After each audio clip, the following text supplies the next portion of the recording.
She's kind of relocated to Richmond. Okay.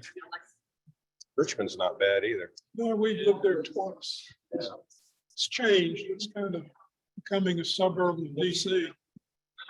Not quite there, but I hear you. I mean, you don't have to go far more than Richmond.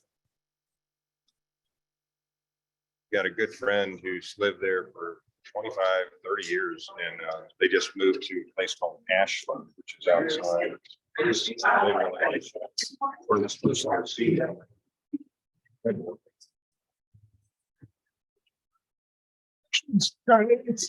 It's got a lot of history and it's not really clean, but it's close enough. Yeah, so that's their, they sold their house. They were in mechanic school and used to work down in Richmond.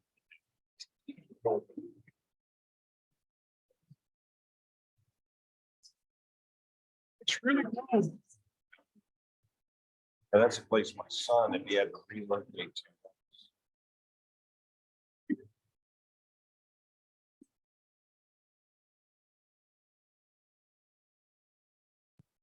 It's from a job standpoint. Work for Reynolds Saloon is headquartered there. It didn't exist. Yeah. I push it for you, but how are you? Good. How are you? They got them started. That's all right. Yeah, get by.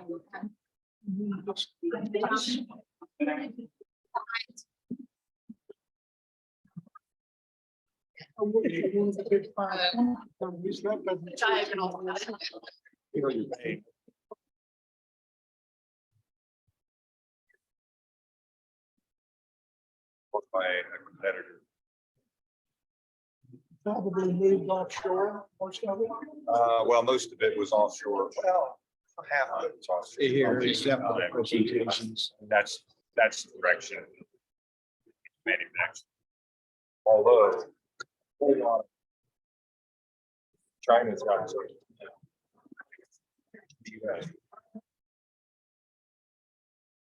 Be interesting to see how we collect the next cartel. It's hard. I mean, it like, it's talking to our VP of supply chain and he was.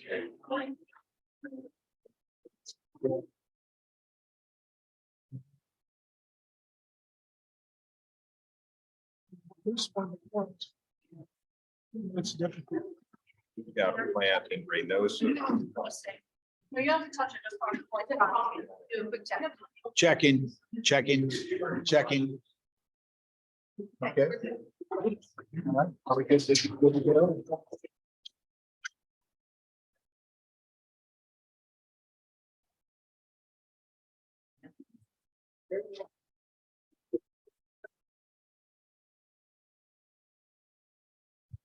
Go. I'll call this meeting to order. Good morning, everyone. I'm Alan Briggs, and I'm the president of Bald Head Association. Thank you so much for attending Bald Head Association's 2023 annual meeting. We'd like to especially welcome our new members who purchased their property here on Bald Head Island in the past year. Just to let you know, we have BHA members online who are joining us today via Zoom webinar, and we're recording this meeting to be uploaded to YouTube channel later today. We will also put all of the presentations you'll see today on our website by early next week.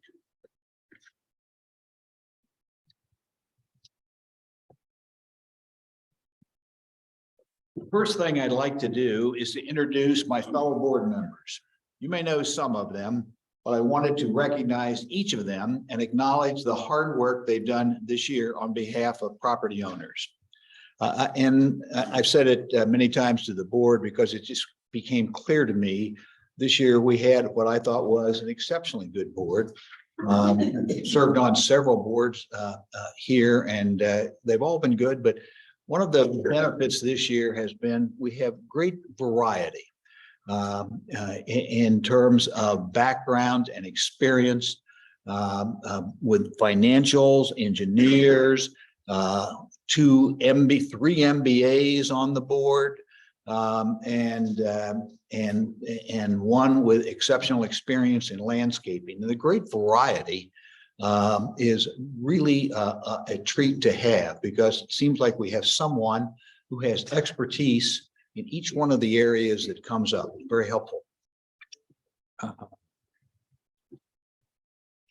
Now let's just see if I get back to the script.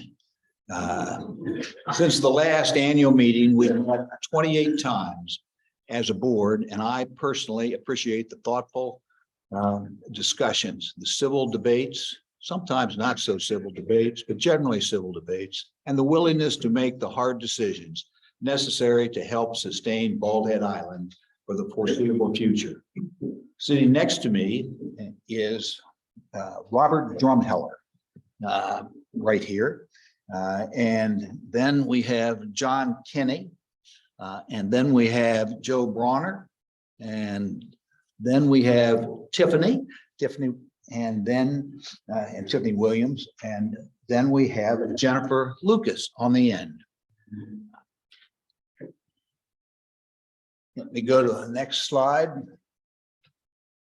I'd like to introduce the BHA staff.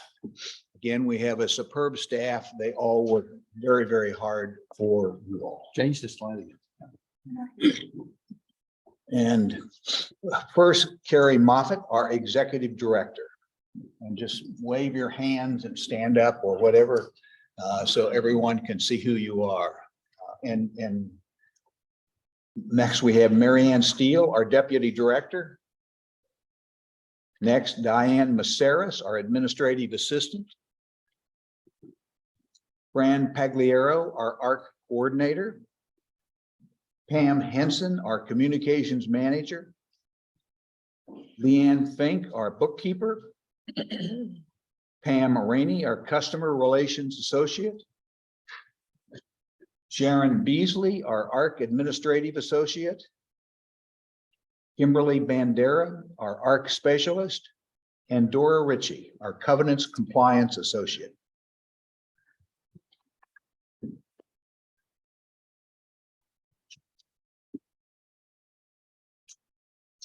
Thank you to the staff for coming in on a Saturday, which is their regular day off. I hope that you had a chance to engage with members of our staff. We have a tremendously talented team of individuals who all work hard to meet high customer service standards and are dedicated to our members and to Bald Head Island. You'll hear a lot of information today, and we can almost guarantee you'll learn something new. But really, the most important thing we'll do today is to fill the 2 vacancies on our board of directors. Everything else we do this coming year stems from that. To get us started, I'm going to ask Robert Drumheller, BHA's secretary and treasurer, to let us know whether or not we have a quorum. Robert? As we do every year, I'm going to read this crazy clause from our bylaws. At the annual meetings and all special meetings, the presence of 150 members entitled to cast or of proxies entitled to cast votes shall constitute a quorum for any action except as otherwise provided in the articles of incorporation, the declaration, or these bylaws. So where we are at this point in time is we currently have 521 proxies in hand, and they actually represent 1,218 votes. Some people own more than one lot. That's why there's a difference. That represents, the proxies represents about 28% of our total membership.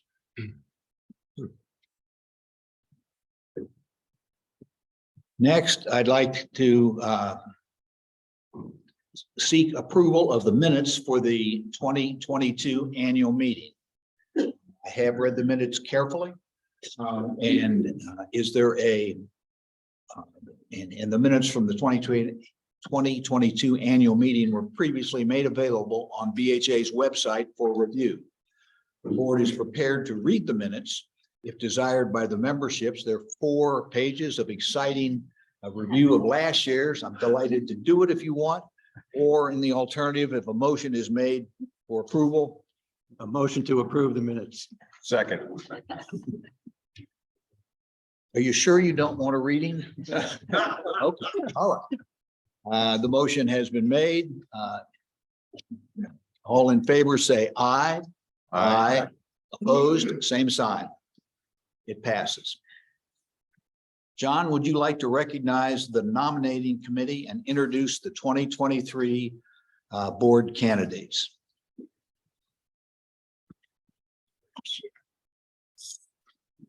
Thanks, Alan. You could turn it on. Thank you. Articles 5 and 11 of BHA's bylaws describe the makeup and responsibilities of the nominating committee. BHA has asked or did ask property owners multiple times through Island Report and Compass to volunteer for the nominating committee. And ultimately, we had 4 who served in addition to myself as chair. The committee met twice through the summer, and as required by the bylaws, we informed, or the committee informed the board at its regular September meeting of the names of the candidates put forward. And basically everyone who volunteered was put forward to be candidates for the board. So you can see the names of the members there: Dennis Hogan, Keith Earnshaw, Kay Menk, Betty Robinson. Sandra Gleish served as an alternate because there was a possibility of losing one of the members because of health issues. Thank you to the nominating committee for their service. And we now have 5 candidates.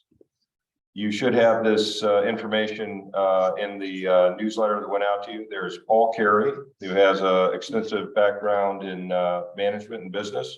Bob Tiger, who has decades of experience in the insurance industry.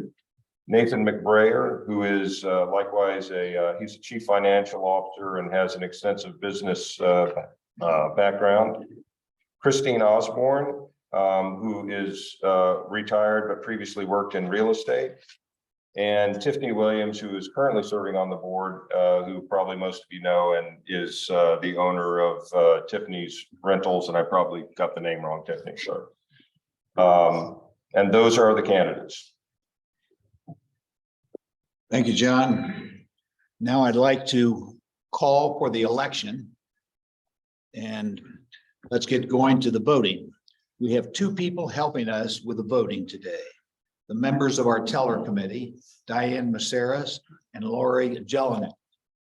Please raise your hands. And so if you see them, Diane and Lori, so people can see if they need a ballot. There they are. They are the 2 you get a ballot from. As you know, there's the proxy voting initially for a substantial period of time. And then for the next hour, there is the voting by ballot. For those of you who are new to the BHA voting process, there are some procedural rules you should be aware of. Bear with us because we'll have instructions for those of you who are in the room here, and also slightly different instructions for members connecting remotely. Proxies were sent out to members in mid-December, along with their annual packet. The online voting also began on December 28th. And was available through January 25th. If you sent in your proxy to the BHA office or voted online, your vote has already been counted and you don't need to do anything. If you sent in your proxy or voted online and have changed your mind, you'll need to revoke your proxy and then vote using a ballot that Diane or Lori can provide to you today. If you are voting on behalf of someone else and have their proxy, please give the proxy to the staff, and you will be asked to complete a ballot today. If you are voting today for yourself, you must vote using a ballot. For those of you online, these instructions are for you. Voting via the online voting system, I Vote Now, is available from 9 to 10 a.m. If you don't have your new unique registration ID number that was sent to you in the annual report, call or email the office and the staff will give it to you. 910-457-4676, extension 21. or email diane@baldheadassociation.com. You can get your paper ballot one of two ways. You can visit our website, baldheadassociation.com, to download the paper ballot and send it into the office. Instructions are included in the download. Or secondly, you can request a ballot from the office, 910-457-4676, extension 21, or Diane@baldheadassociation.com. Either way, we'll need to have your ballot back in the office by 10 a.m. in order to be counted. So all that said, does anyone have any questions? Does anyone need a ballot? There are some hands up. You keep your hands up so Diane and Lori can get around to you.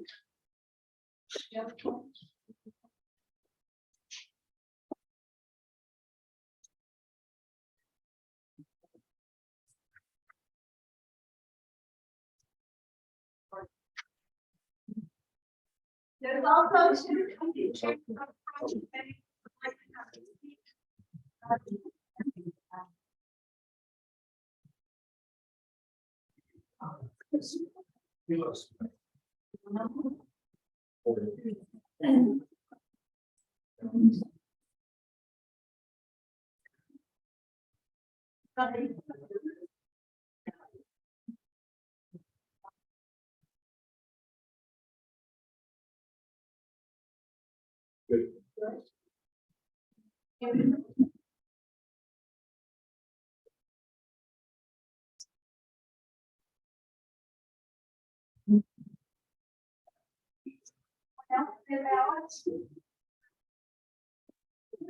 Anyone else need a ballot? When you complete your ballots, give them to Lori or Diane. And again, get them to them by 10 a.m.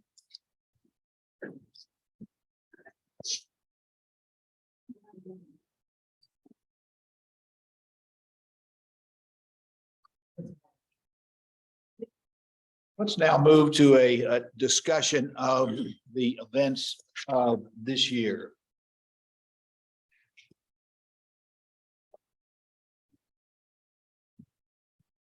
Today, we have a total of 1,889 member properties. Of those member properties, 1,184 are rooftops. The other 705 are lots.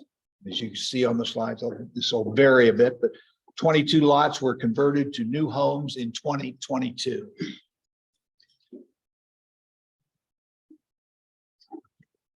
Next slide. I find these next slides very helpful. These come from the two guiding documents, two most significant guiding documents for us, and that is the Articles of Incorporation and the covenants. They sort of overlap and duplicate each other, and one is incorporated in the other, but they are the ones that tell us what is our job, what are we supposed to do, what are we charged to do by the articles and by the covenants. I read these regularly. They're read by the board members because it tells us what our job is. And on here, Carrie has, on these slides, Carrie has identified sort of the top 4 or 5 of them, because that's where high percentage of our work is. Number 1, administer and enforce the architectural review guidelines. That is clearly the most, in my mind, the most significant thing we do. It is very time consuming and very important. It maintains the consistency of the architectural status of our island. Number 2, we own and manage the common property. Number 3, we provide recreational services and facilities for our members. Number 4, we communicate activities and decisions of interest to members. Number 5, we promote the health, safety, and welfare of members. That's, again, out of the Articles of Incorporation, but as I say, it's sort of both of the Articles of Incorporation and the covenants together. The covenants are, this is section 2.1 of the covenants. And again, I'll just read a few of these functions because they are very important to us.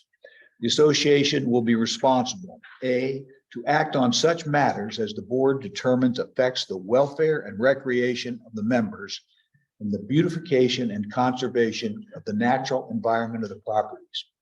And I believe it is significant that that is number one, A. That is what the people who founded this island forest said. This is the single first thing we want you to do and be responsible for. Number B is to communicate the actions, decisions, and activities of the association and Bald Head Island events. And the communication, as you know, is very important. And that is we get information and we then want to get it to you.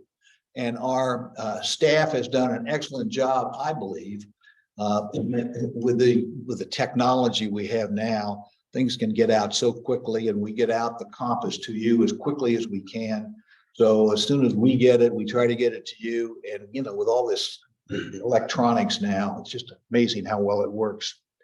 C, to provide such services and facilities to its members as the board determines will promote the welfare and recreation of its members, and beautification and conservation of the natural environment of the properties. D, for ownership, management, maintenance, operation, and control of the common area. E, for enforcement of the declaration, the articles, the bylaws, and the rules and regulations.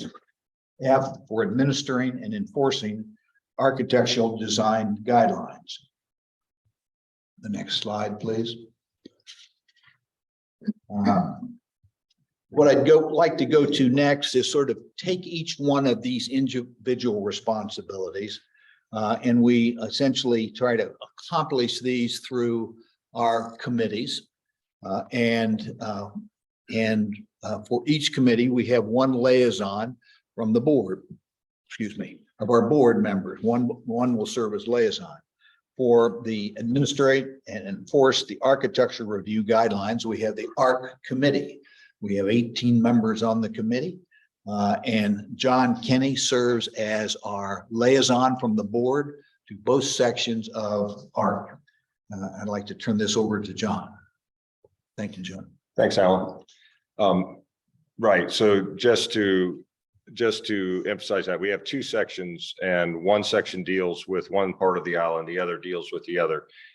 Each of the sections meet once a month and review submissions that have come in. So as it says here, we enforce the BHA covenants and design guidelines through ARC, facilitate and review property owners' submittals, promote beautification and conservation of the natural environment, and maintain archives of plans and paint colors over 30 years of house plans. And I can tell you this last one comes into play. I used this 2 days ago because I'm having work done on my roof, and the roofer said, what color is this? Who makes these shingles? And I was able to get that from ARC in about 15 minutes. So it can be a very helpful archive. The 2022 ARC activities, we held 22 review meetings. Basically, each section meets once a month, so except for 1 month around Christmas.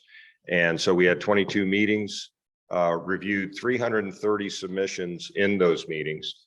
That is, by the way, I'll show you some numbers later, but that's been steady over the last 3-4 years to be in the 300 to 330 range. We reviewed 31 interim submissions between the meetings where we're trying to help someone get something approved so that they could get with their contractor and get work started. 39 new construction projects approved. And then we had, which by the way, consisted of 88 individual draft, preliminary, and final submittals, because one of the things that we're finding, and this goes to the next point, is that many of the architects who are coming to the island now do not have experience on Bald Head. And we actually have had meetings with architects where they said, well, we just came here for you to explain the guidelines to us. And so, you know, there's an education process going on where they don't really know how to meet the BHA guidelines, but that's getting better. We had a meeting early in the year with BHA board and the village to devise a plan to expedite applications. And we took action on that, and we reassigned staff and changed responsibilities a little bit so that we could screen out the incomplete submissions earlier in the process and only deal with submissions that could really be worked through by the committee. And we finalized the 26th edition of the design guidelines. Other things that the ARC does is it facilitates paint color requests. We had 53 of those with 42 approved first time. 59 tree site visits where an owner has a tree problem, they have a tree leaning on the house, or they have a tree that, you know, they feel is endangering the house. We go look at those. We had new ARC staff hires, Kim Bandera and Sharon Beasley, who we are very happy to have with us because we're able to get through the work more expeditiously. And we developed a set of non-residential design guidelines. This is confusing, and I want to take a minute here because a lot of people come to us and complain about commercial buildings that are going up in the, you know, maritime market area, all that. That's not us. That's the village. The village, for the most part, has responsibility for those. But there are situations where the covenants of BHA apply to a piece of property where a commercial building is being built. And we didn't have guidelines for those, and we developed them this year. Let's see. So here are the numbers. You can see, you know, as I said, we had 330 total submissions. Last year's 336. We don't yet know what it's going to look like this year. Because we skip a month around Christmas, we've got a pretty good load in the next ARC meeting, but that may tail off because of interest rates going up. We'll see. But we've been steady at, you know, over 300 for 3 years and, you know, close to that for 5. In terms of site management, BHA staff goes out and inspects projects to make sure that they are in compliance. When a project is completed, we return the construction deposit. This year, we returned $88,000. So we're happy about that. We always like for people to finish their project and for us to be able to return the deposit. So other ARC activities, Middle Island and Harbor, are not part of BHA, but ARC supports them. And they basically use pretty much the same guidelines that BHA uses. And because staff is so familiar with the guidelines, they're able to advise them when they have their ARC meetings. And so Kim Bandera handles a lot of that. I'm sorry, does Kim handle both the Middle Island and Harbor? Yes. Yes, thank you. Okay. So, and you can see what their numbers were. So that adds to the workload to some extent. And that is all that I had on ARC, Alan, unless you want to add something. No, that was very complete, John. Thank you very much.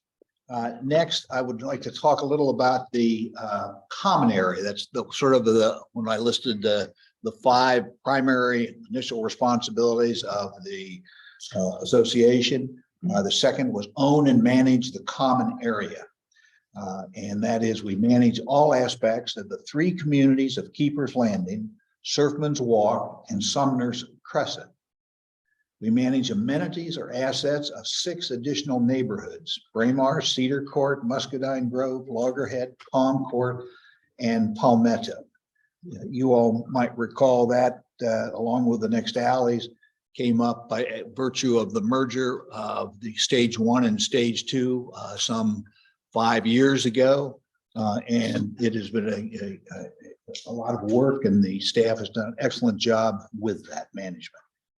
Next is the managing the 13 alleys located in the east end along 125 individual properties. Manage tree trimming and removal requests on unimproved common area, such as that along the golf course. Manage and maintain approved common area Association Center, Battery 4, Oak Park Garden, Wildlife Overlook, Master Walkway. Help protect the natural uniqueness of Bald Head through the management of approved tree and limb removal. All of that falls under the concept of the common area and what we do to manage it. Got a few slides to help identify what are the common areas. And you're probably familiar with it, but it is a substantial amount. And I'll just we'll flip through the slides. You can see them. It's highlighted there, what it is. But there's a lot of common area and it's a lot of work. And we've got the staff to do it. Next, the third area I'd like us to talk about is under the recreational services and facilities for members. I'd like Jennifer, who is responsible for this committee, to address this particular issue. Thanks, Alan. The common area is for all of us, and we leverage that to create a sense of community, thus common area. But what we do is we keep up things like the community garden, which I absolutely love, the walkways in Cape Fear Station, Battery 4 walkway over here. If you have small grandchildren, they love walking in through there. And then, of course, I would say what everyone has been enjoying is the wildlife overlook. It's fantastic. We do lease parts of the common area, so we do get income from that. The dog park, the mulch site, we lease those to the village. And then we use these facilities to provide opportunities for events. So there are 366 events scheduled for this year, which is up from the previous year. So weddings, potlucks, etc., use this common building, and we're able to create a sense of unity in the environment. So we also have the Education and Recreation Committee that Betsy Stevens chairs, and it's fantastic. And it's also leverages the common areas and the recreational educational foundation of this organization to create a sense of community. So it's been fun. So thanks for having me on the board this year. Pleasure. Next, I'd like to discuss the communications responsibility. As you recall, under the articles and the covenants, our obligation is of communicating to our members. This is again a community or a committee. Tiffany is in charge. Tiffany has been overseeing our communications. I'd like to call on Tiffany for this report. Thank you, Alan. So one of our goals this year was to increase our communication with our members. We did this in a number of different ways. Pam publishes an island report every month. She sends out e-blasts when there are important topics that we need to inform our members about. And I'd like to take a moment just to recognize Pam Henson, because this is a lot of work that goes into sending out the e-blasts and writing the island report. And she does an excellent job at that. So thank you, Pam. This year we held additional board meetings to discuss topics of interest like the sale of the ferry, the handicap beach access, the driveway situation on Sandpiper, and we also held a mid-year informational board meeting just so that we could discuss and give our members a greater opportunity to have input into what was happening in the community. We also sent out some surveys that Joe will be addressing in a little bit, but I think the biggest takeaway is that we created more opportunities for our members this year to be engaged and give their opinion about what was happening in the community.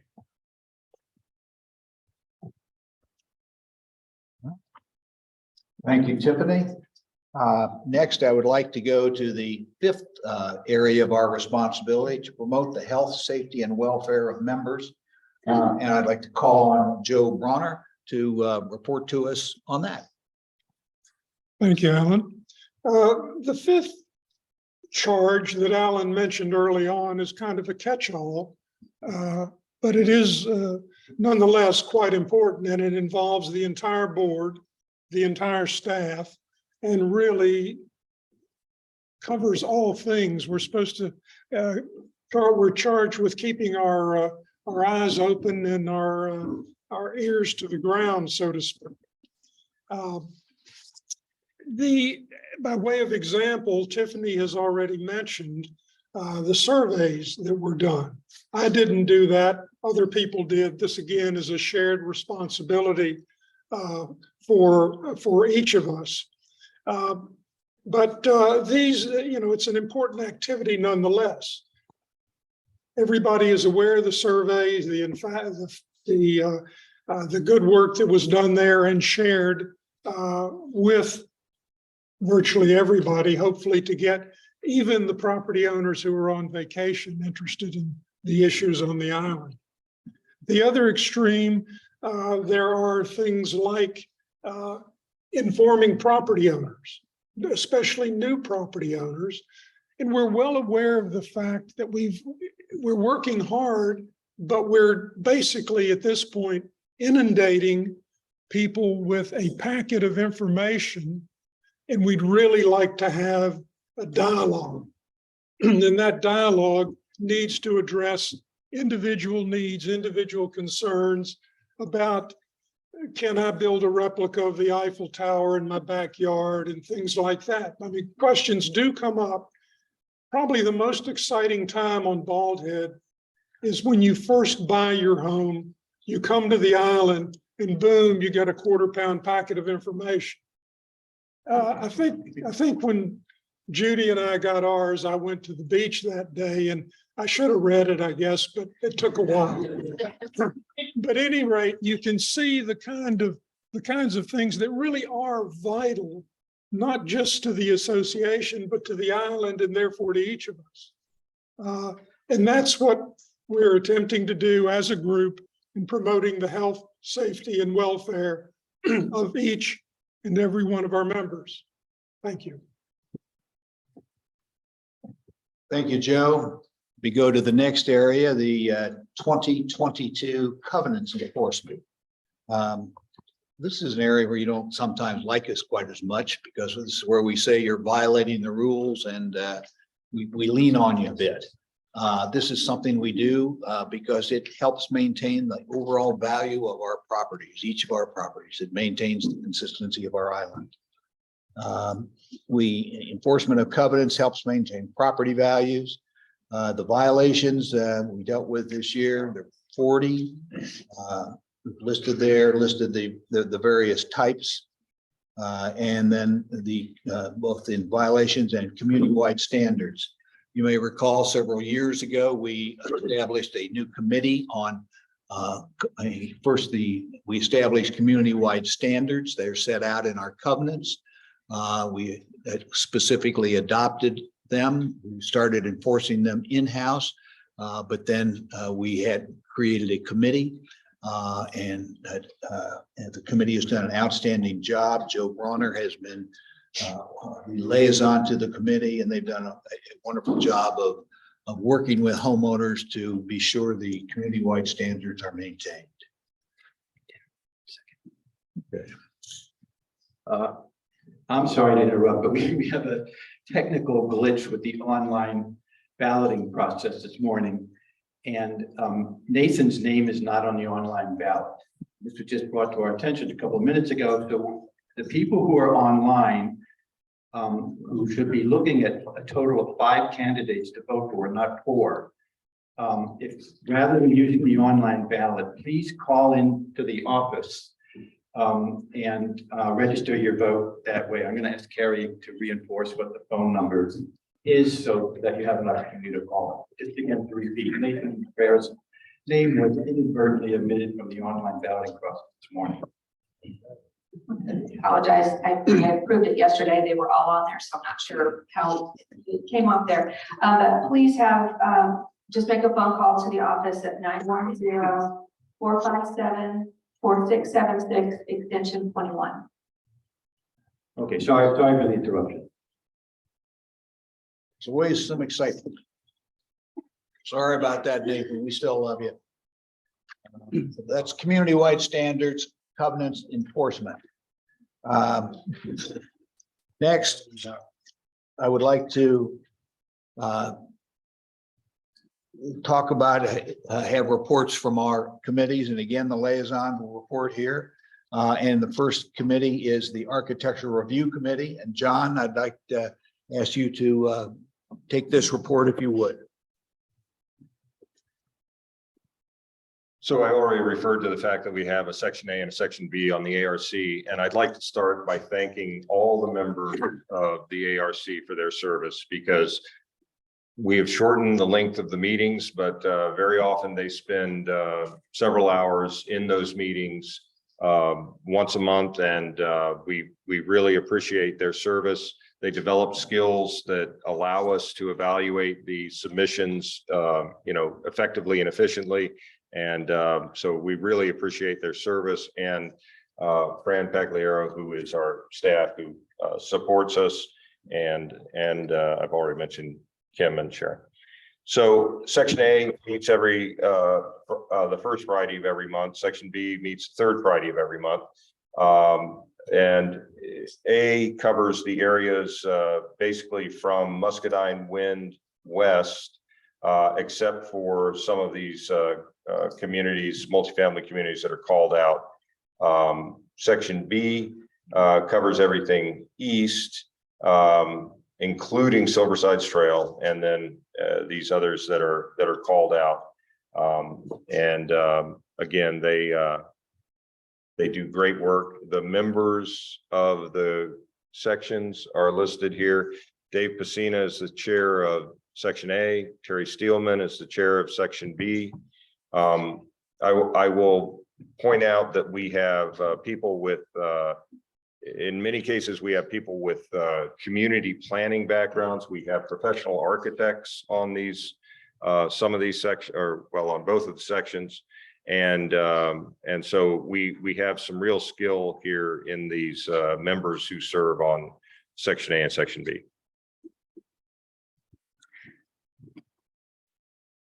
So again, thanks to all these members, and that's all I had on ARC. All right, thank you, John. Next, I'd like to call on Robert to report with regard to the Finance Committee.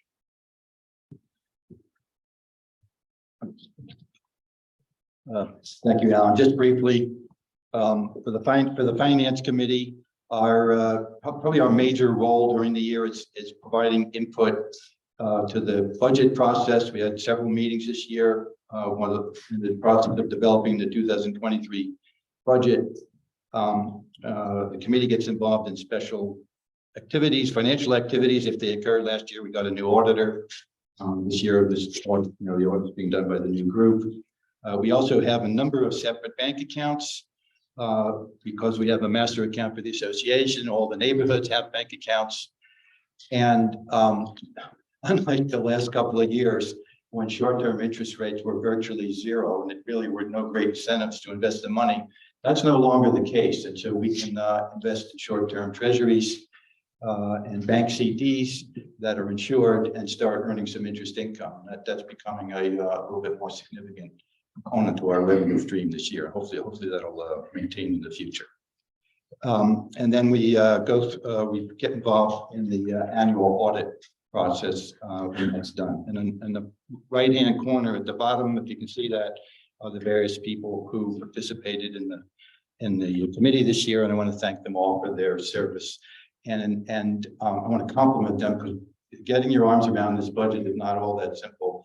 And this group really made some very interesting comments and observations this year, and frankly, were extremely helpful. Thank you, Robert. Next, as to the Resource Conservation and Beautification Committee, I would like to call on Tiffany, our liaison.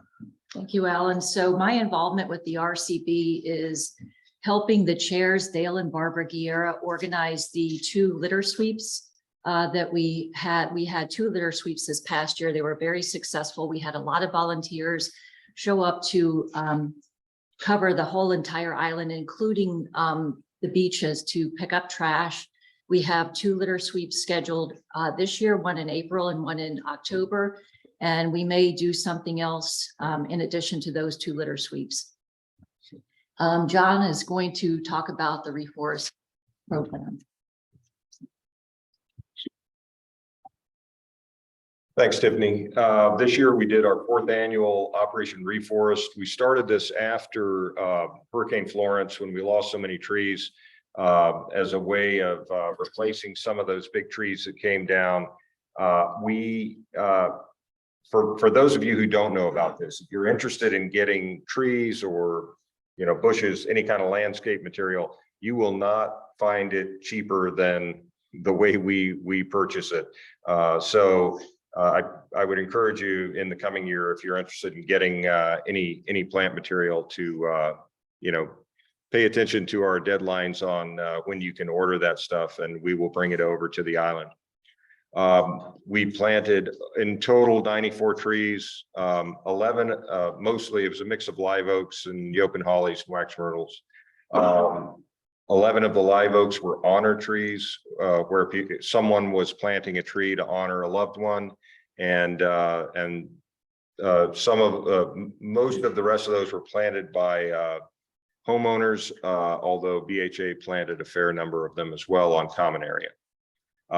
There is an online map of the honor trees and all trees that have been planted that Pam Henson maintains, and you can see that on our website. And I'd like to thank Dale and Barbara Giera for their support.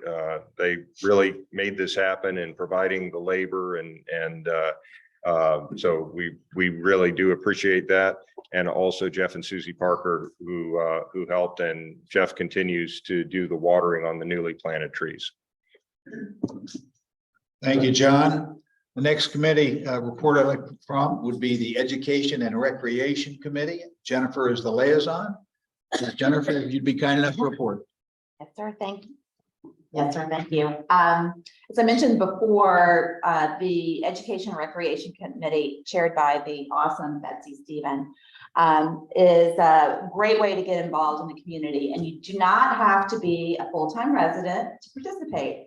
Myself, I live in Charlotte, and I've had the opportunity to meet a lot of people and develop ways of learning while here on the island and actually remotely. We had some really interesting opportunities to get together this year. You can see in the first bullet, a lot of diversity of opportunity too. Some really good food stuff, game night, etc. So I really encourage those that are looking for a way to get integrated, particularly new homeowners. You do not have to be a full-time resident, and you don't have to be present to win. You can be here, you can plan your trips to your house for these sessions. And we've also always looking for new ideas. So I know Betsy has asked on Facebook and a couple other social media outlets of ideas that not only are, can get the whole family involved. So really appreciate the leadership of this team and the vibrancy of this team. It's been a great way to get involved in the community, and I highly encourage you to participate. Thank you. Oh, and tonight, plug for tonight, Smith Island Social. If you're not going, you should. Thank you, Jennifer. Thank you for your good work with the committee. The next committee is the Long Range Planning Committee. I serve as the liaison to the Long Range Planning Committee. And Greg Wendling is the present chair of the committee. And this year we had a change in the committee. Peter Mink, who has chaired the committee for the last several years, moved off island in the middle of the year and was kind enough to over the reins to Greg Wendling, who has been a longtime member of the Long Range Planning Committee. We have a very strong committee, and we sort of think of them as the think tank for the board. We get difficult questions and we will call on them to give consideration to it. And they always respond very promptly. And we have long-term projects and long-term planning and short-term projects, and we look to them for guidance. Greg has done a fine job in taking it over mid-year, and the whole committee has been very supportive.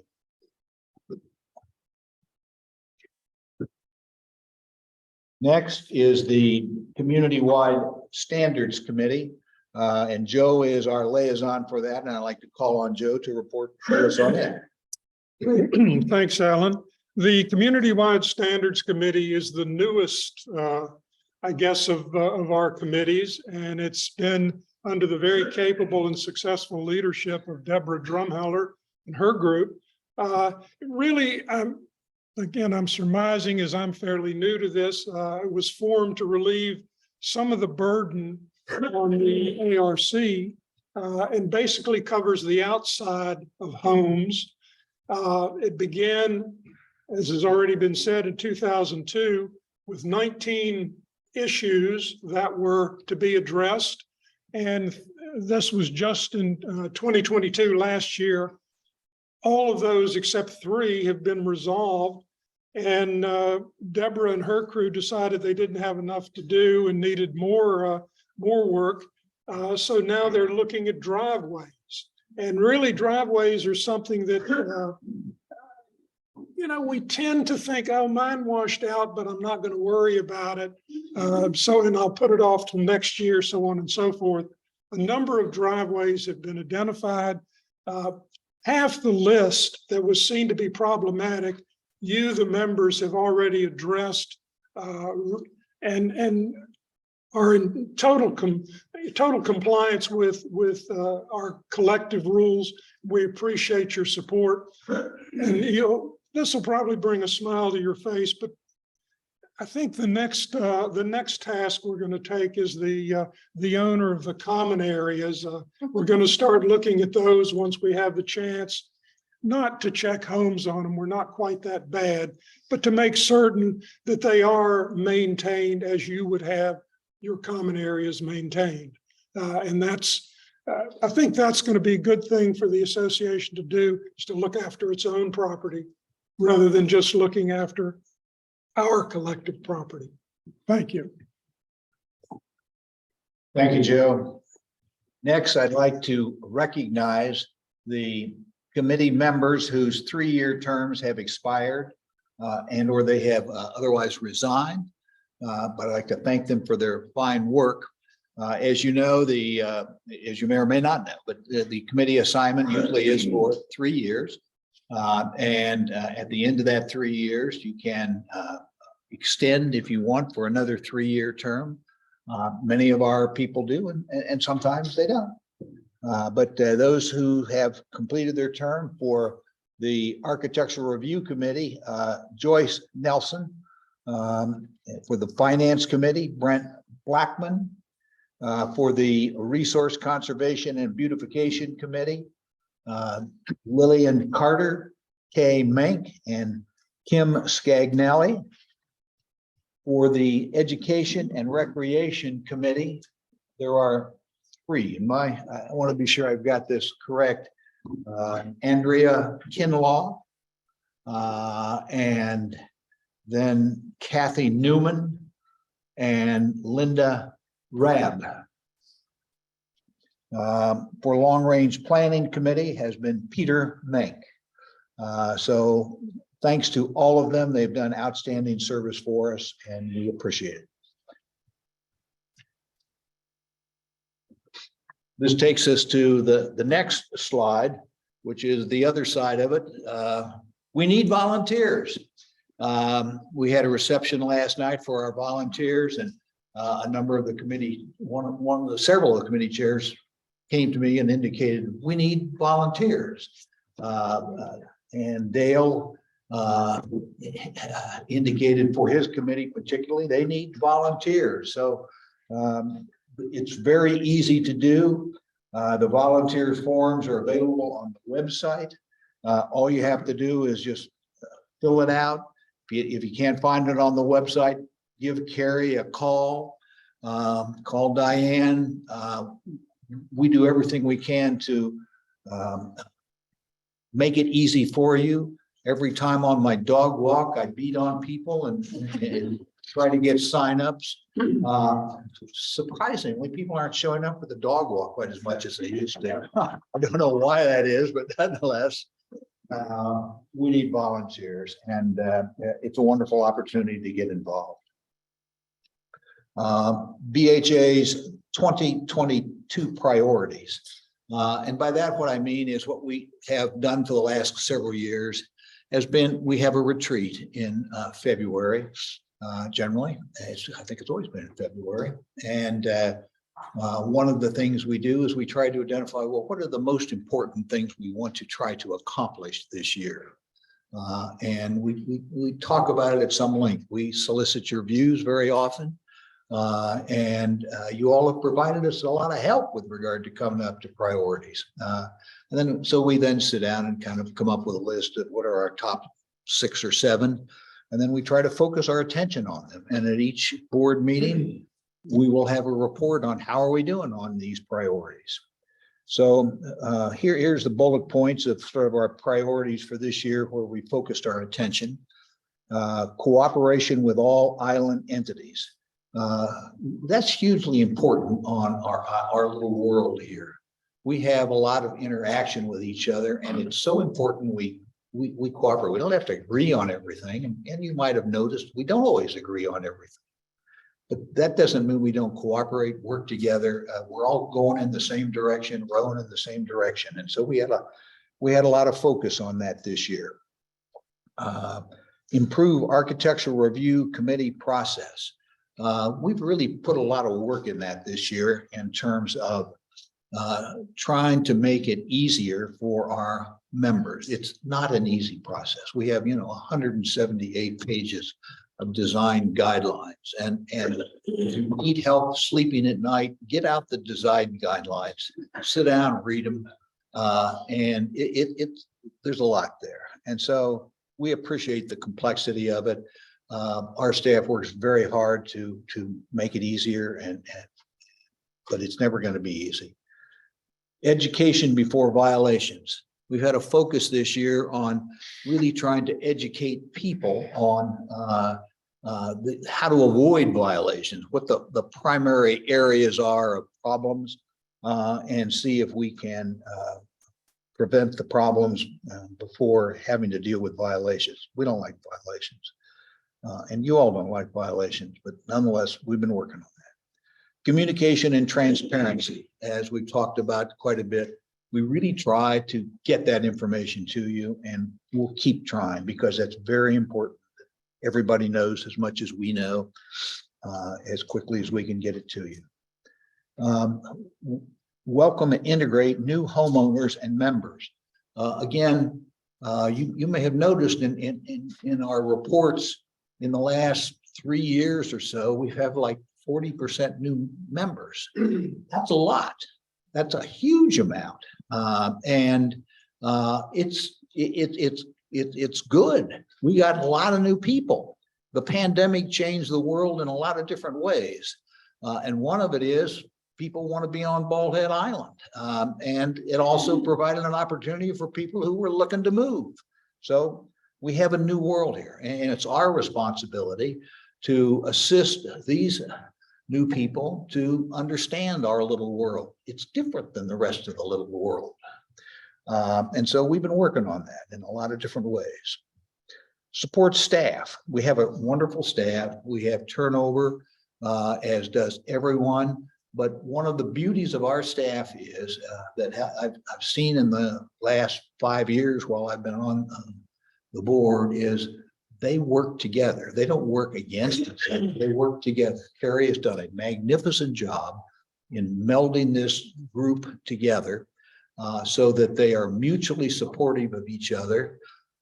And our board responsibility is to support them and appreciate them and not get in their way. And then continued financial stability. Robert has done a fine job for the last 5 years as well as our treasurer. And we've had a changeover in our bookkeeper this year, huge responsibility. And that work has been assumed so well. It's working very smoothly. Transition has been good. We're guarding your money. We're taking good care of it. And the bottom line is, Robert tells me, we got no debt. That's not so bad. So those have been our priorities for the year. Sound financial stewardship. I would next like to talk about, but I would rather have Robert talk about it.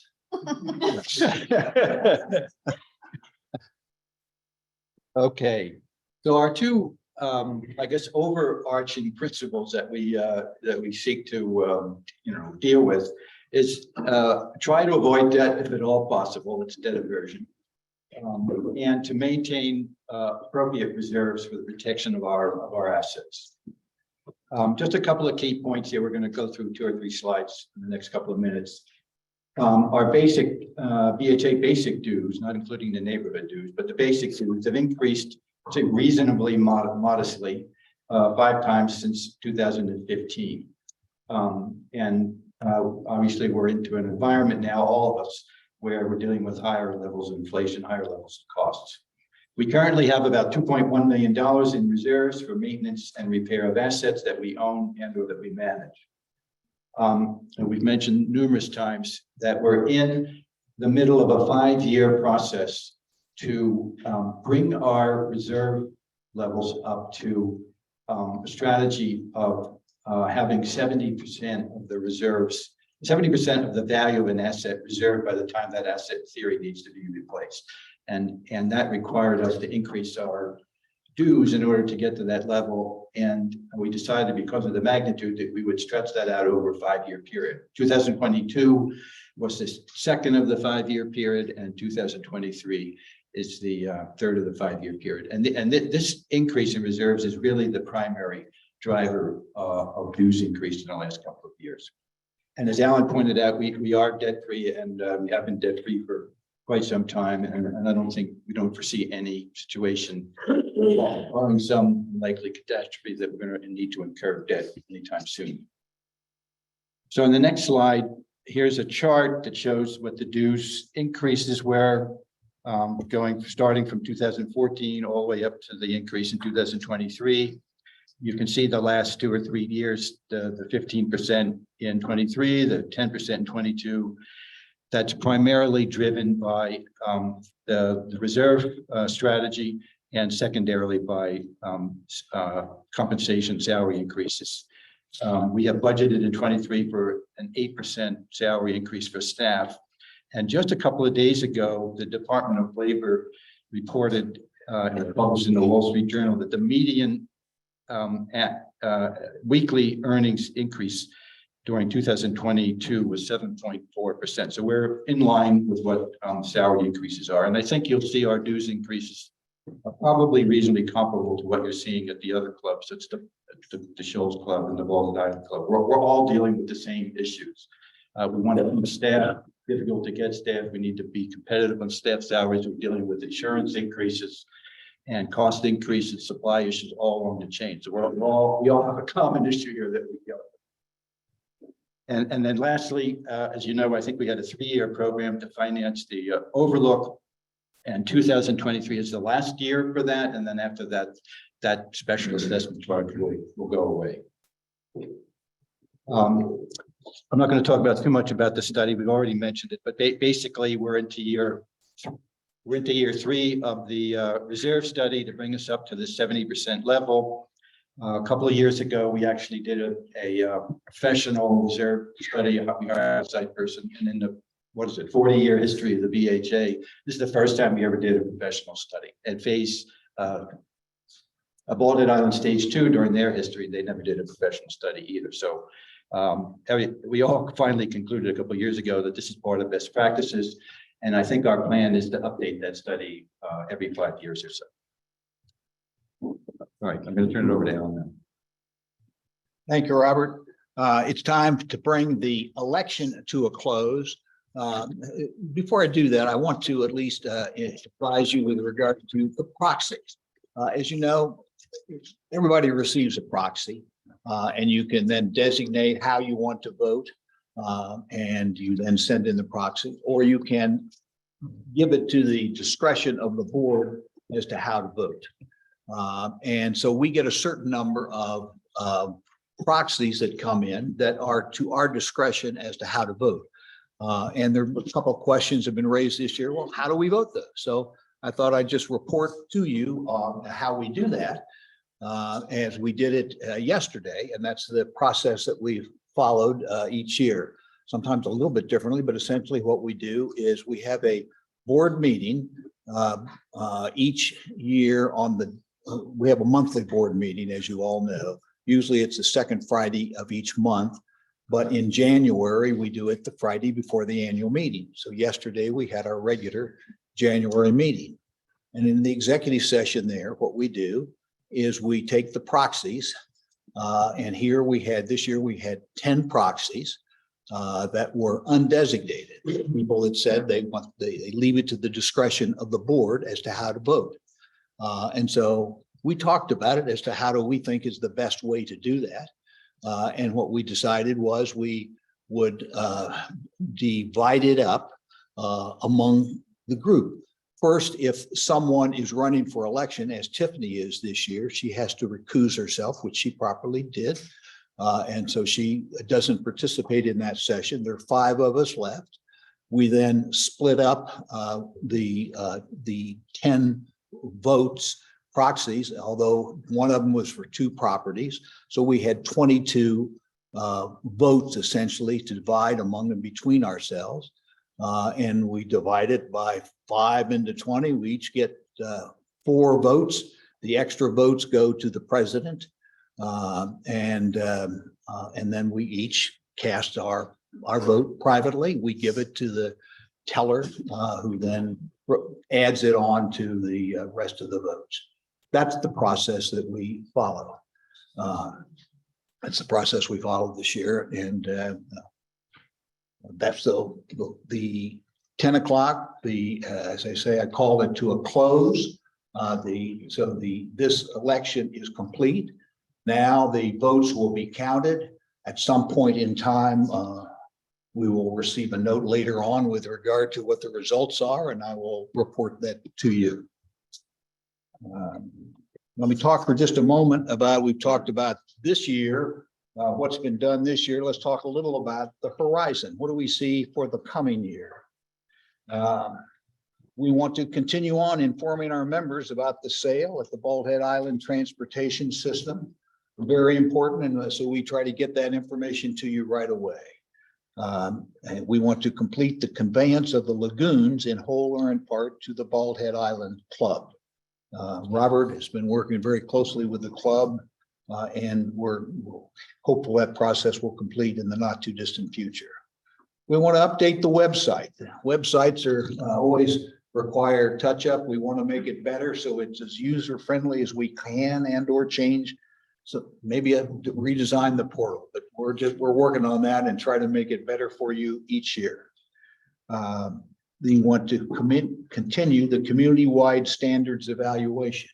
I believe that is exceptionally important committee because as our community gets a year older each year, we get to be an older community.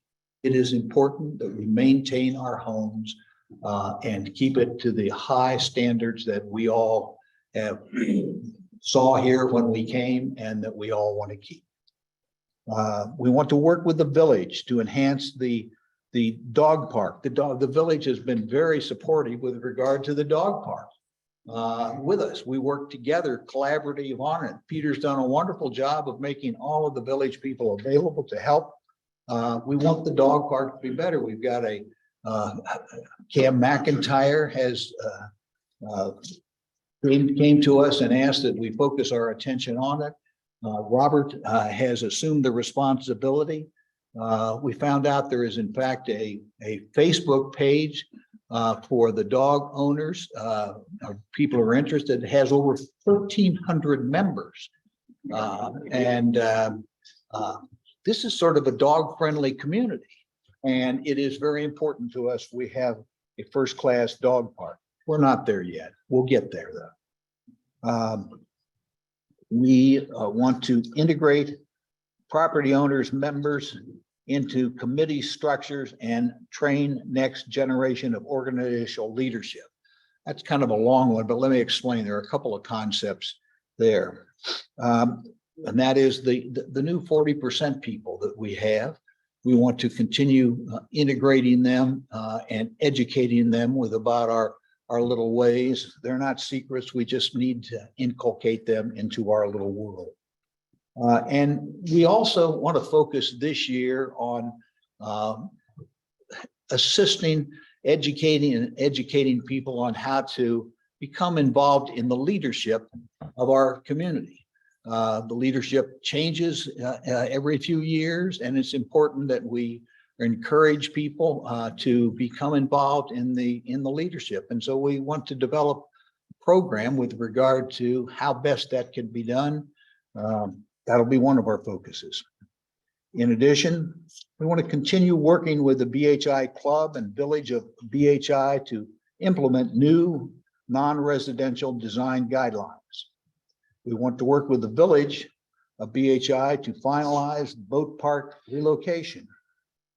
Again, the village has been very supportive and very helpful there. We thank them for that. Again, we've got a lot of people here who like boats, and the village has been kind enough to move and relocate the boat sites as it has been necessary, and we appreciate it. And we want to continue working closely with island entities, particularly as BHI limited its ownership of the island wanes. I'm not sure that's exactly the right word I want at the end, but it's but it is, there is a level of transition taking forth. Chad is here. We appreciate it. He's been here for us for many, many years. However, this transition is taking place, and the Mitchell family, who has supported us from the beginning to now, and is continuing to, the transition is taking place. It is very important that we as an island work together to make this as smooth as possible. And there are bumps along the way, that's obvious, but that doesn't mean that we don't work together to all make this work out well. And we're working as hard as we can to make that happen. So that's sort of what we see on the horizon. Now, I think we are at time for intermission. Yes. We have a 10-minute intermission. Like a movie. Show, it's so exciting. Can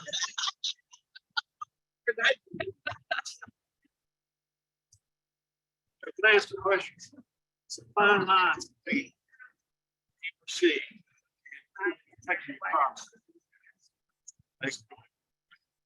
Green line men, I got your each. They said you can't have them. Gotta keep them out of the way. May 1st, it's the hurricane season. And I can slide on the front. I've got a neighbor that's got 6 dogs on the other side. I need to really. And when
Actually wait until today.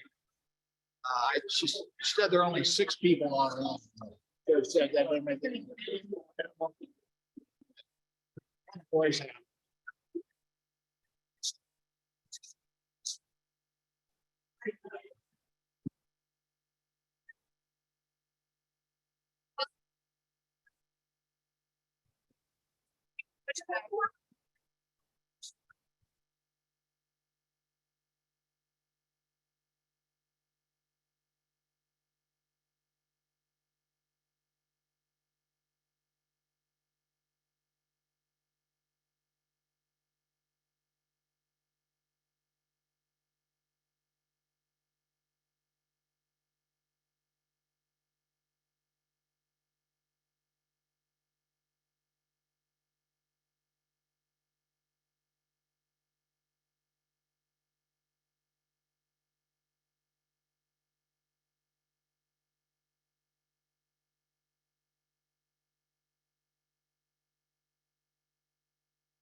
We have to speak.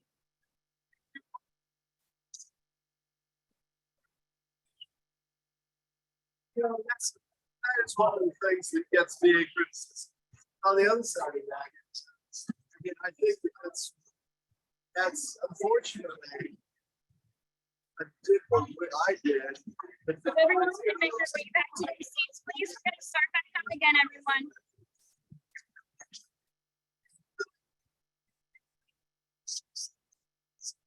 It's a big change.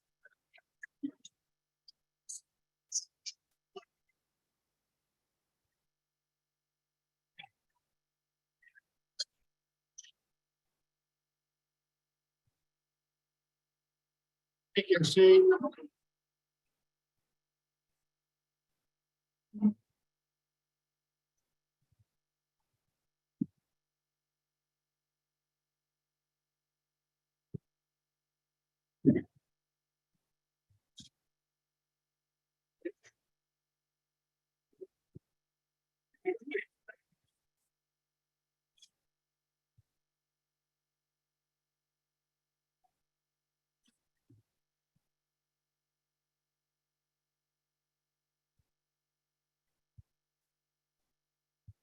Please take your seats.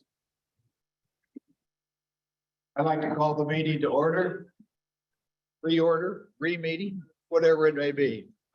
We're now moving to the organizational presentation side. This is always a very enjoyable side for me. The first time I came to one of these meetings and heard reports from all of the organizations, it was just a treat. I learned more about the island than I ever knew, and I hope it continues to be that way, as I'm sure it will. First, I'd like to call on Peter Quinn, Mayor of Bald Head Island.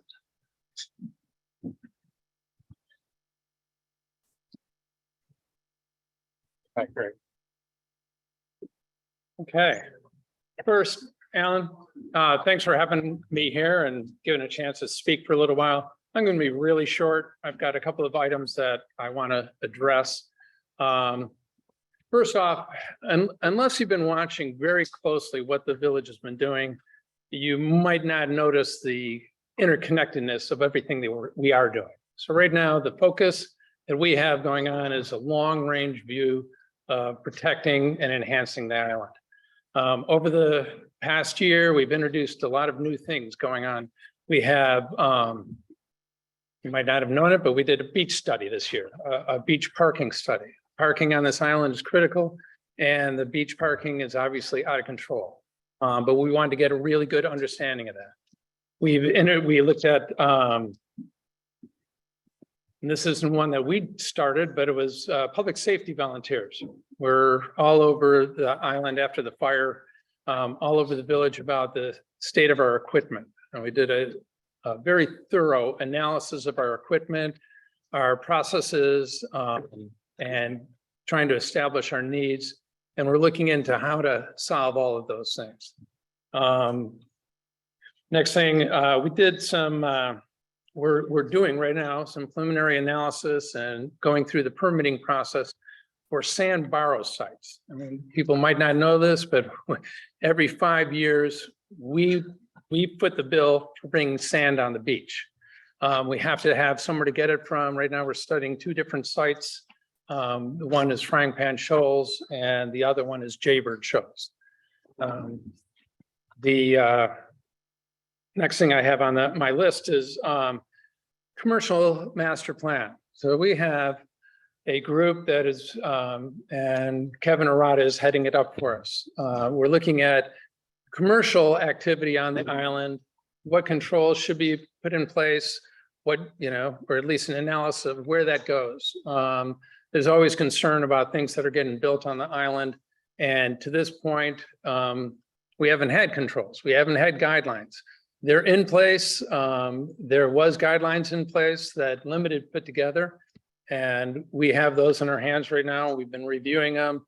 And we've been looking at the BHA's guidelines. And we're dovetailing the 2 of them together and also looking at our ordinances and make sure that they're up to the same level as both these guidelines. One of the other things that we're doing, we just hired a group to work with us to put together a model for financial planning. So we have, and if you've ever noticed, gone to a council meeting, so every time you turn around and you're about to do something, you're trying to get funds from somewhere and we're borrowing it from the general fund, we're taking it from there. The money's there, but it's almost as if we weren't prepared for what we were going to do. Right now, with this modeling that we're putting together, we're going to be looking at expenditures we're going to have over X number of years. We're going to look at where we haven't been spending money, what the track record we have had with spending money. And if you looked at all the things that I just listed and connected the dots, you'll see what the island is doing right now is we're looking at a lot of planning stages. We're doing analysis of the things we're doing, finding out what state they're in, what's not working, what is working, and we're trying to develop plans that'll evolve with the island. Not just, okay, we have a plan to fix this. It's like, no, what is a structure that helps us plan it? The next group, 2 generations down the line, they still have these things in place to be answering questions that come up. It's a long-range plan. The second item I wanted to talk about was, Alan brought it up. He was talking about cooperation. And Jennifer also brought up this sense of community. When you look at anything that happens on this island, none of us can do anything without working with each other. I think if you look at, we recently had, you probably noticed it, but just barely, we replaced a culvert for stormwater management. And in the process of doing that, the golf course, the club had to shut down 9 holes of the golf course for a while. The limited Chad work with the village to rearrange, I don't know how you do this kind of stuff, but rearrange the barge so we could get the equipment over. And I don't know for sure, but I can't imagine we did any of this without crossing association property. So you look at something like that, critical for the island, stormwater management, and wasn't going to happen unless all these parties work together. I think, Alan, you pointed out that we don't always see eye to eye. One of the problems I see is that sometimes we don't even talk, which is a problem. I know the last year I was invited to the BHA retreat, and one of the focuses that they had was working more closely with the village. We haven't been successful that way. I know that I have Alan and I have, we've been really open with each other, available by phone and meeting with each other. But I think in general, we haven't had that tight connection. And there's also, I have the same relationship with Chad. I mean, there's a lot of respect that I have for Chad, and we're congenial to each other. And obviously, there's issues between Limited right now and the village. But we still do business together. We both depend on each other, and we're going to keep on doing that. The key thing that I wanted to bring is I actually want to float a proposal that we structure that. I mean, last year we had it as a general goal that we're going to work together, kind of abstract. Want to take it beyond that. I think there should be a very distinct way, and maybe it's quarterly meetings, that 2 of them get canceled, but at least some type of structure that the different entities on this island get together for informal talks, talking about how we interact and reinforce each other. There's always, every single committee they talked about, in general, one of the common themes was communication. We have the same constituents as the association. David's members, same people. Limited's customers, same people. We shouldn't be talking as if, well, the village is doing this, BHA is doing that, Limited has it's the same people. So, what I want to do is, in the near future, I'd like to get a couple of council members, a couple of board members, different entities together and discuss how we actually start structuring the conversations so they happen. That's it for me.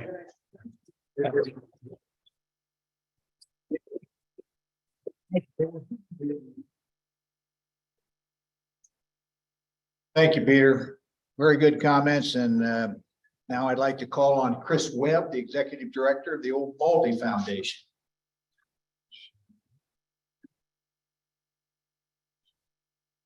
Chris here. She is online, but she needs, asking her to unmute herself. Hold on just a second. There we go. Can everybody hear me okay? Yeah. Yes. Great. I'm sorry I couldn't be there in person. I'm in not so sunny Florida visiting family. So first, I want to introduce in the audience, I believe Mark Prack, our president, is there. And the newest addition to our staff, Stacy Schulman-Kopp. Stacy is replacing Abby Sachs as our communications and development coordinator. Stacy and her husband, Casey, are moving back to their home in Oak Island from Elkins, West Virginia. And so I would love for you to say hello to her, and maybe she can stand up and wave to everybody. We had a great 2022, but today I'm going to concentrate on our expansion plans for the Old Baldy campus. We hired Chip Hemingway of Bowman Murray Hemingway Architects in Wilmington. Chip also designed the Village Hall for the village of Bald Head Island. If we could go to the next slide. These are our current conditions. We have Old Baldy, we have our small oil house, which the backside's used for storage, the front side has an exhibit, and we have our very small keeper's cottage built in 2022. Next slide. This is the facilities we're currently working with. Top left and top right are our very small gift shop, which produces a lot of revenue for the organization. The bottom left is our current museum facility. Bottom right is what used to be the kitchen, which was open to the public, but now is used for storage and an office. Next slide. These slides are a little bit embarrassing because we are in very tight quarters. Top left are our workstations for 2 of our 4 full-time staff. Top right is a rented area in Merchants Row, which houses retail inventory, event storage, archives, and collections, and not the least of which in the very back, the first order for Now Lens. Bottom left is more storage upstairs for retail inventory. And in the right-hand corner of that is my little cubby desk. And then again, the bottom right is the kitchen, which has more retail storage. So as you can see, we're pretty jammed in there for 4 full-time employees and 2 seasonal employees. I'm very proud of our staff for dealing with these conditions with minimal to no complaints from them. If you could go to the next slide. Okay, I'm going to show you today the preliminary design that was completed by Chip. Next slide. The fact that we had done several site studies to see the best site for this with minimal impact on the neighborhood. We chose the land on the corner of Ballstone Alley and Lighthouse Wine. And we did report last year that due to the generosity of Robin and Mark Prack, they purchased the land from Bald Head Island Limited and donated it to Old Baldy.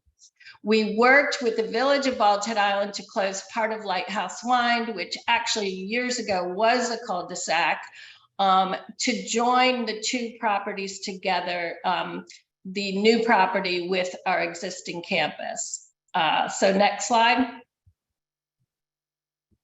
Here's this is the site plan of the entire neighborhood. You have our new property with our new facility on it. You have the existing keeper's cottage, the lighthouse, the oil house, the chapel, the association building, and then the post office, the current village hall, and the proposed village hall. Next slide. Okay, this is a site plan of just our campus. As you can see, we've tucked it. It was quite a puzzle. There's some very, very large specimen trees that we needed to keep. We also are proposing a 40 by 60 foot outdoor pavilion, which we'll get to see more photos of in future slides.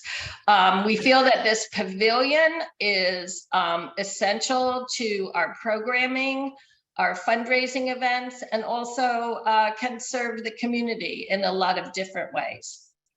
Next slide. This is the first floor plan. The first floor contains a retail space, inventory storage, and the gallery. Unfortunately, I can't point, I don't think, but you enter the space on grade that keeps us ADA compliant. To the left is the gift shop, to the right is the reception desk. And then you go through and wander through the gallery, which is to the right, ending with the final Fresnel lens display. You would, there'd be a one-way exit out of the gallery with either steps or ramps. The ramp ramps around to a courtyard and then to that outdoor pavilion. And then you would proceed on to the rest of the campus. And you would return back into the gift shop area. Next slide. And this is really the culmination of the gallery. This is an interior rendering of the Fresnel lens. It has to be in a 2-story space because of the size. And if you notice kind of in the middle, that rendition is actually the rudder from the, that is in the base of the lighthouse currently, but it's very difficult to see. So we're designing the space in order to show better and interpret better the collections that we already have. So that would be sort of just a look at what it would look like, what the visitor would experience. Next slide. This is the second floor plan, which would be semi-private. It basically has offices, a break room for the staff, and a conference room. And it would overlook the gallery space. Next slide. This is a rendering of the courtyard with your back to the restrooms. To the left is the outdoor pavilion where we would be able to show audiovisual programs as well as live programs. And to the right is the back side of the museum and gift shop building. Next slide. And so the outdoor pavilion is really something we pushed for. We do a historic happy hour series monthly. Many people have attended that. We do the North Carolina Marketplace. And all of these events that we do outside are so weather dependent. We have to rent tents, which tend to be very expensive. So we feel like this outdoor pavilion will be a great addition to all of our programming. Next slide. We also do fundraising events. On the left is a farm to table dinner we did under a tent. On the right is our sip on soup competition that we do in the warehouse of the hardware store. And on the bottom is another fundraising event for either National Lighthouse Weekend or NC Treasures Weekend. Next slide. And we also do National Lighthouse Weekend with our 5K, 10K run, outdoor activities for children. Next slide. And of course, our Lighthouse Learners Program. We bring 100 to 150 students over at one time. They're all 4th graders, and it's extremely weather dependent. If it rains, they're you know, they bring their lunch, they sit on the ground outside and they eat their lunch amongst the fire ants and everything else. So again, the outdoor pavilion would really be beneficial for our school field trips. Next slide. This is just a bird's eye view of the campus, of the expansion plans. As you can see, our intention is to minimize any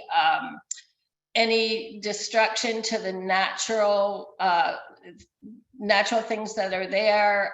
We don't intend to have any real heavy landscaping that needs to be maintained or irrigated. We just kind of want to sit this into the site with as little disruption to the site as possible. Next slide. Now, this is just it's a pretty cool thing. It just takes a short amount of time. It's a 3D modeling of the entire campus. So if you could just click the start button on that, it'd be great.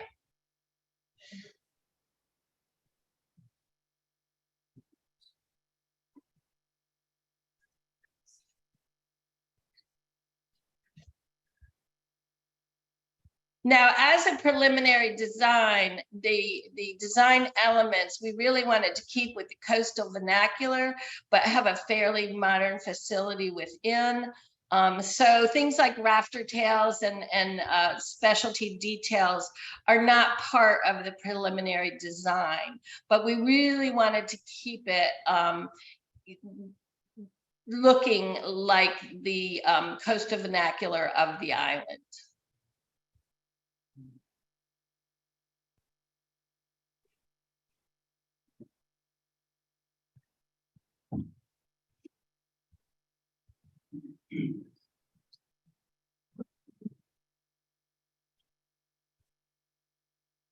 The little building in the middle here that connects the pavilion with the main facility are the restrooms that can be used when the facility is closed for special events and other groups. And this is just a repetition of the renderings that we have done.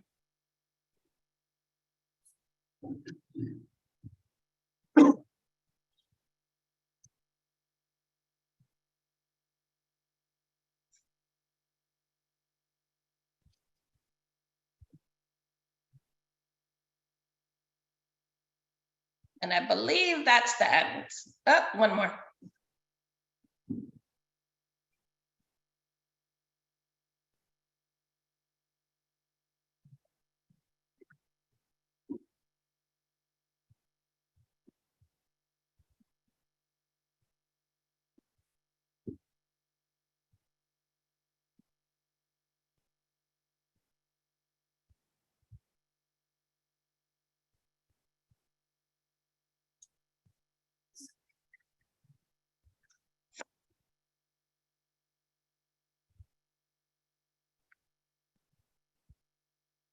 I think that's the end, Pam, right there.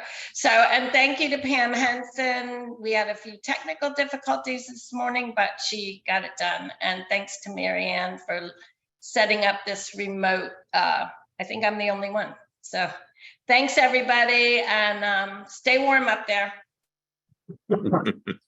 Thank you very much, Chris. It all came across well. We miss Great. you, but this worked perfectly.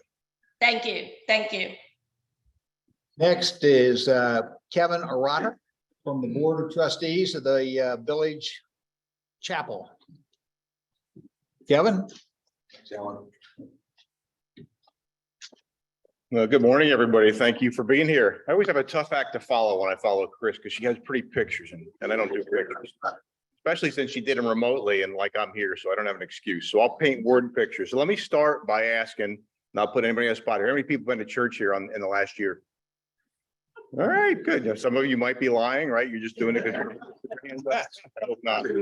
So as Alan mentioned, I'm a Village Chapel Board of Trustee guy, and we have guys and gals on that committee from across the island. There's 11 of us all together, and I'm, as a communications person, I'm the tag you rip person to talk about what we've done. So I've got kind of a laundry list of things we've done so I can get through it in my allotted 5 minutes. But what I want to start with is that really, before I talk about our accomplishments, what we're here to provide is a place of worship for the community. And so in this special place we call home, whether it's a second home, whether it's your primary residence, or whether it's for visitors that come here all the time, as we see by increased attendance in the summer months, that's what we pride ourselves on giving to the community. And it all came from, as many others have mentioned here, from the Mitchell family years ago, because they donated the land for the chapel.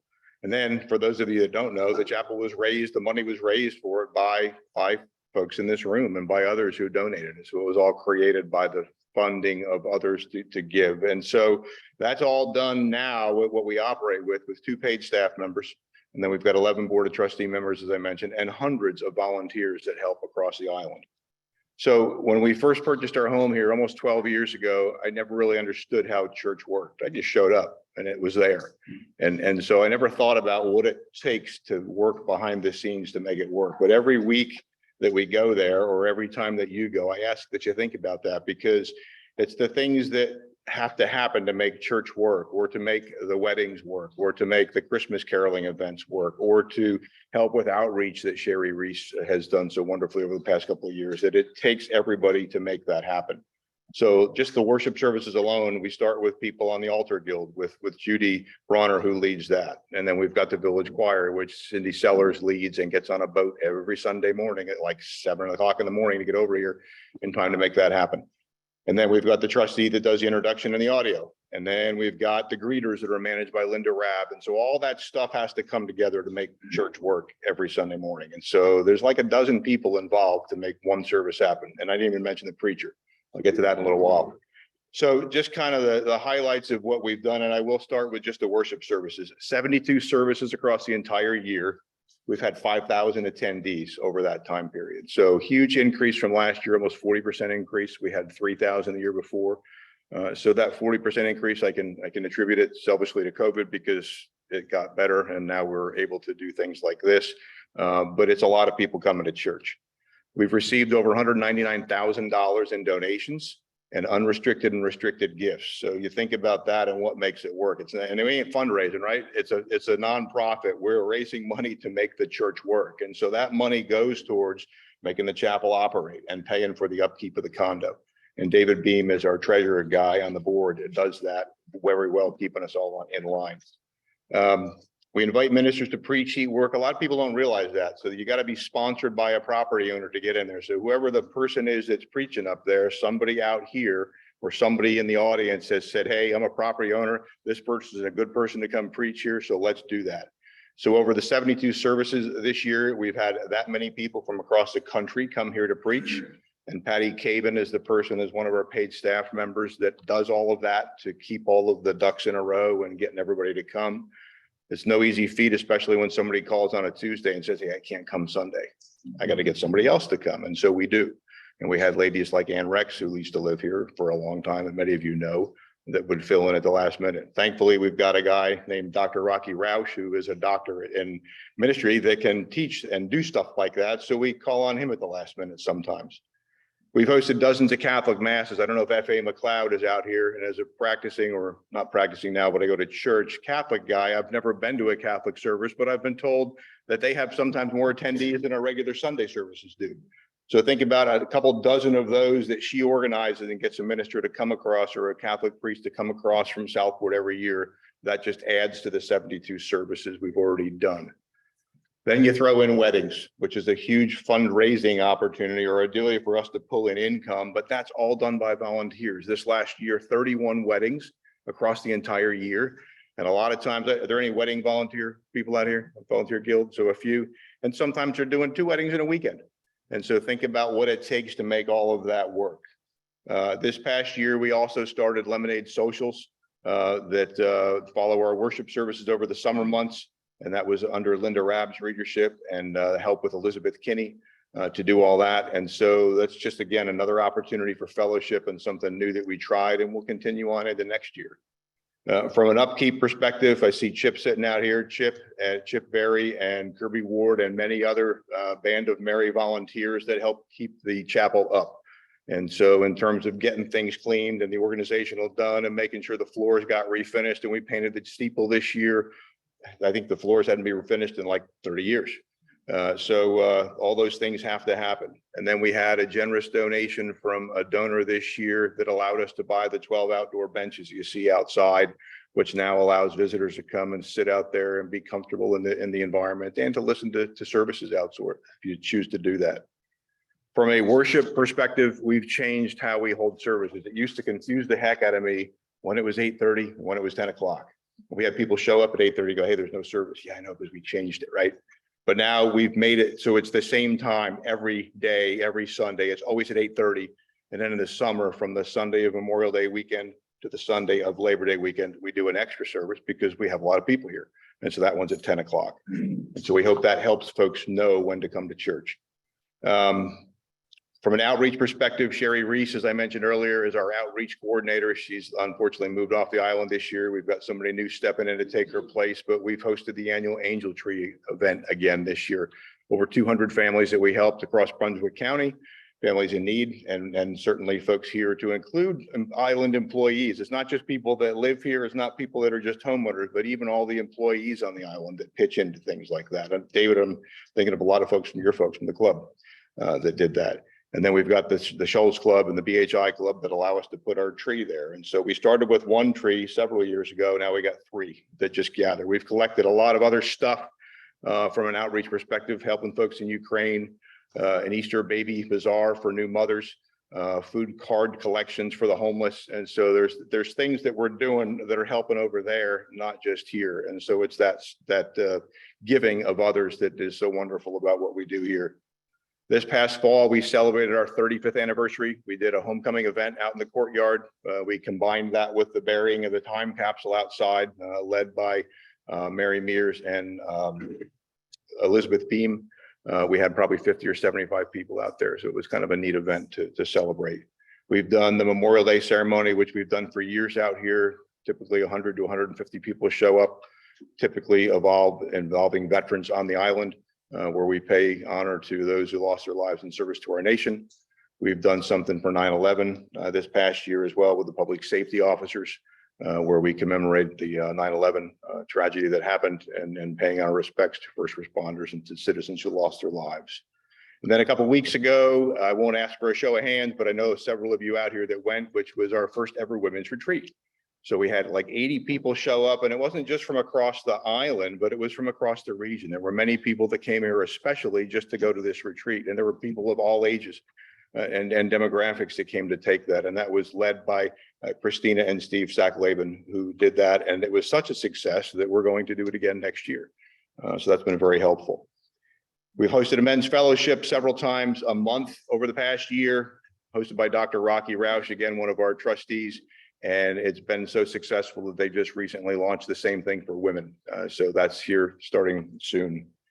And we've also finally changed the way we begin our worship services. For them, any of you that are going now, where Rocky typically, where other people stand up and talk about what's going on, allows the minister to focus on preaching, which is good for him or her. But the other kind of neat thing is it allows us to show this as a community of us, and that we're preaching to you and sharing with you what's going on. And so it gives it more of a homey feel. So we think that's pretty cool. So this just is some of the examples of the things that we've done. And then I finally want to mention a special thanks to Gail Sanders, who's been our board president for the last 2 years, an extremely busy 2 years for her. Under her leadership, we've done a lot of cool stuff. I talk to her more times sometimes than I talk to my wife. But Gail is kind of like my big sister, and there's the conversations that we have all the time of what we can do to make things better. And she's had some great ideas. So unfortunately, time for her to go, but Debbie Ward is stepping in. So it's under her mantle of leadership that we'll continue to do the great things that we do. So from all of this stuff I've mentioned, Wedding Guild, Altar Guild, all the other things that we do, community outreach, it all takes volunteers, it all takes help. And I would be remiss if I didn't mention the island entities. I'm looking at David again for the club. Thinking of Chad with Limited, thinking of the BHA up here, Brandy Monroe and the Bald Head Island Services, Jules Restaurant, Claude Pope, just all of these different people that make everything work that we do. And so really, when you think about it again, I'll end with this.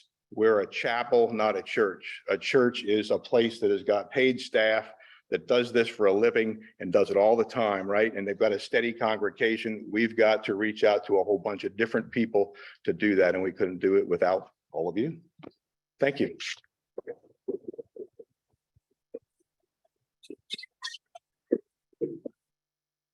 Thank you, Kevin. Now let me call on Chad Paul, CEO of BHA Limited. Chad? Thanks, Alan. Thank you, members of the association. Great. A couple things, just kind of talk about where we've been the last year and where we're headed next year. Let's start with kind of construction, development, Cape Fear Station in particular. So going into COVID, Limited did not build any homes since really for the last 2 years. Within the Cape Fear Station Southern Living Community, we have 3 standing lots left in that community right now. I would anticipate that we would start construction or home construction on those 3 remaining lots in that community will happen and start this year at some point in time. In addition, we have the ability to incorporate 6 more residential lots into that community. I think that we will go ahead and incorporate those lots into that community. A couple of things about that community. I saw the numbers earlier today about how many standing homes there are, how many lots there are. The property adjacent to the Shoals Club, lot 4,000, which is where a beautiful home was just built there. That originally in the master plan was to be a 60-room hotel. That hotel had a boardwalk bridge that went over the road to where the Southern Living Community residential community was. And that was going to be 350 condominiums, a convention space, all that kind of stuff. We have downzoned all of that. So some of you have been here a long time. The old numbers on build out were like 2,200 homes or rooftops. That was because of that master plan. That master plan has now all been downsized. And I think that the numbers you saw today are probably about right. I'm thinking about 1,900 rooftops. If you look at the history of construction on the island, it's been a boom time. So the largest number of homes that were ever constructed on Bald Head, frankly, was 2002. I believe there were 62 new homes that were built that year. I think that Limited built virtually all 62. Maybe there was 2 that somebody else built. I think right now, according to Village Data, Mr. Mayor, there's 42 homes under construction, but there are 70 homes under renovation. So there's a lot of construction and commercial activity coming into COVID, coming out of COVID. What does that mean? I think that the mayor talked about the organizations getting together. Prior to COVID, just so you all know, all the operators, we would meet quarterly. So Carrie, myself, David, Chris McCall, Chris Webb, all of the operators of the entities, we would meet quarterly to say, look, our boards, our owners, this is where they're thinking. This is what we're going to be dealing with. How are we going to turn all this into reality? We haven't met since COVID. I think that collectively we have talked quite a bit. I would suggest that the building boom is not going to wane necessarily overnight, but it is going to start to slow down only because there's not that much more to do.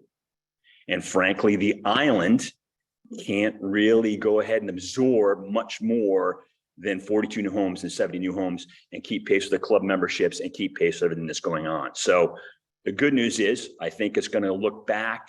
We're going to start to look and walk and talk from a commercial customer island perspective, more like 2017 and 2019 in terms of use.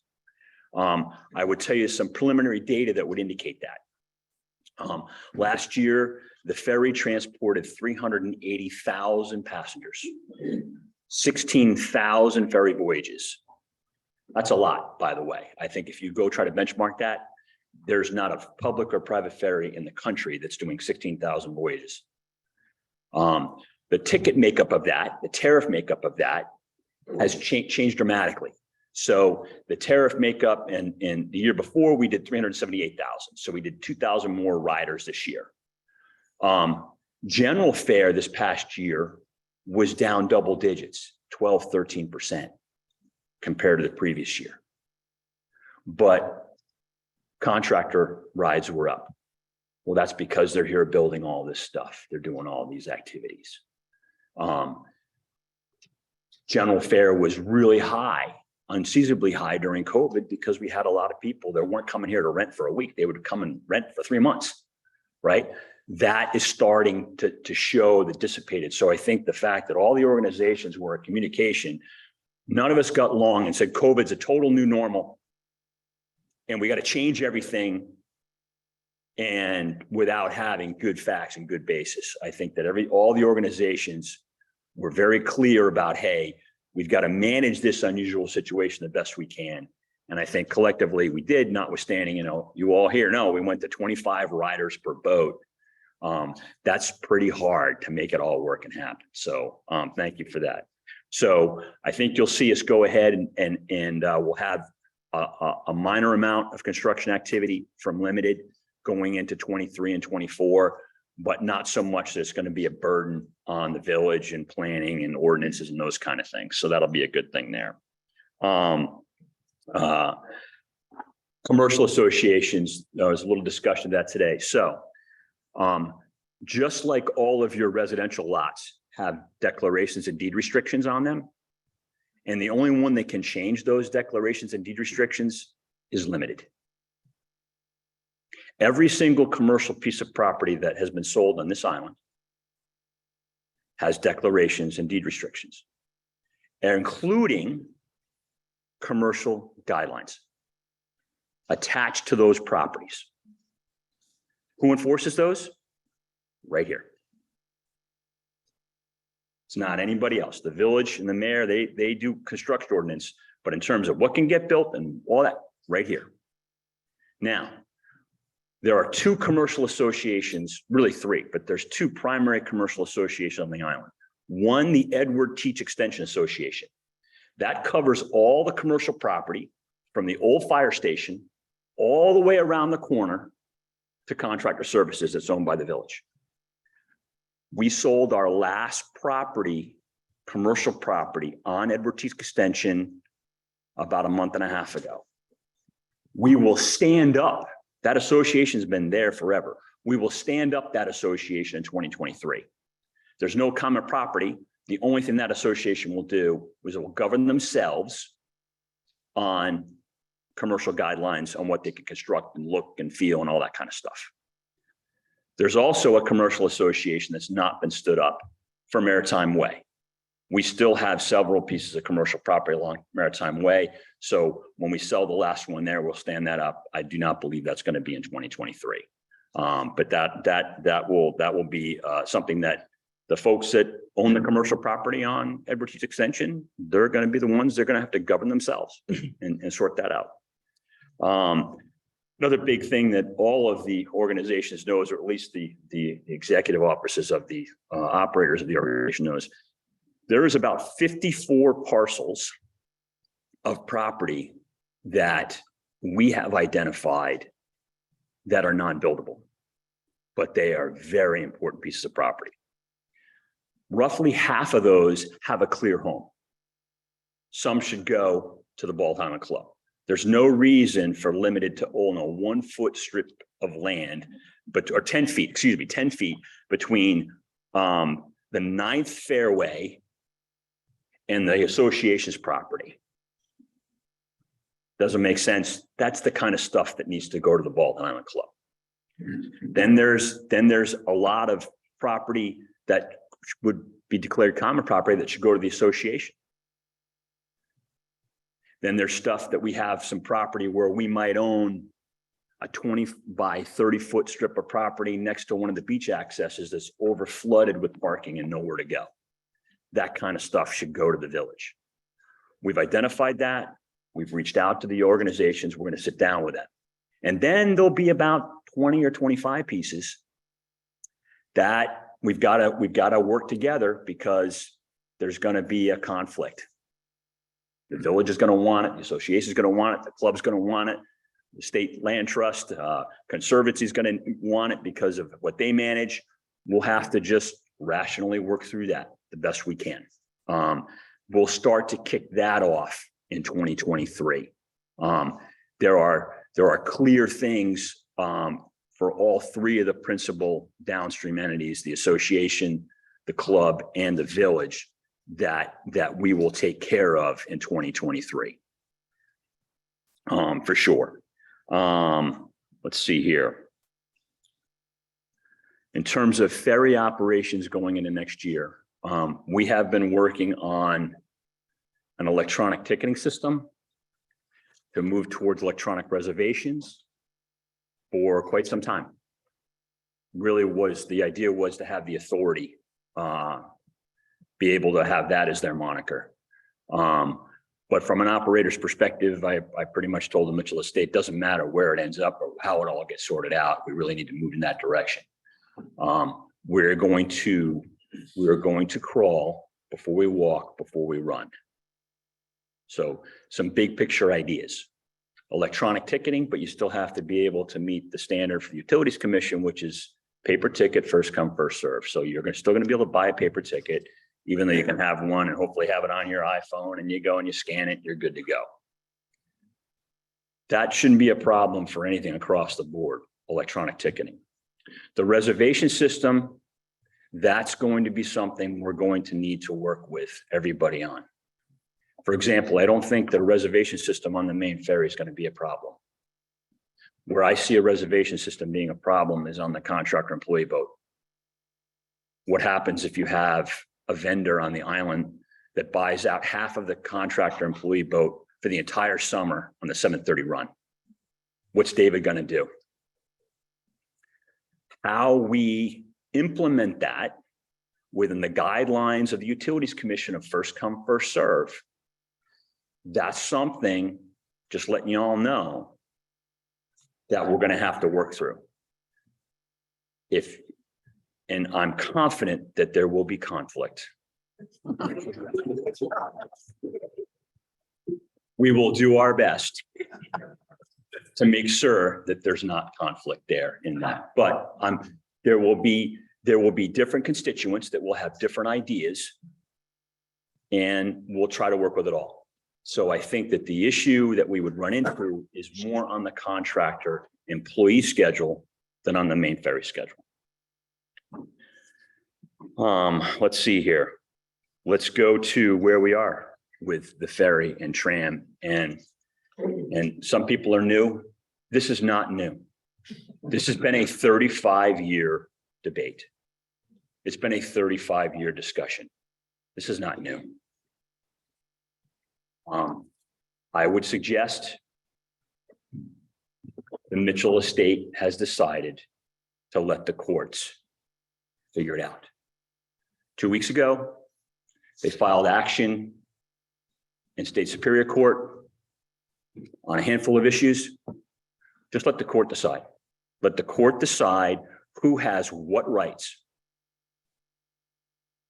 Yesterday, the Mitchell family filed action in the State Court of Appeals with the anticipation of going to state Supreme Court on the other issues.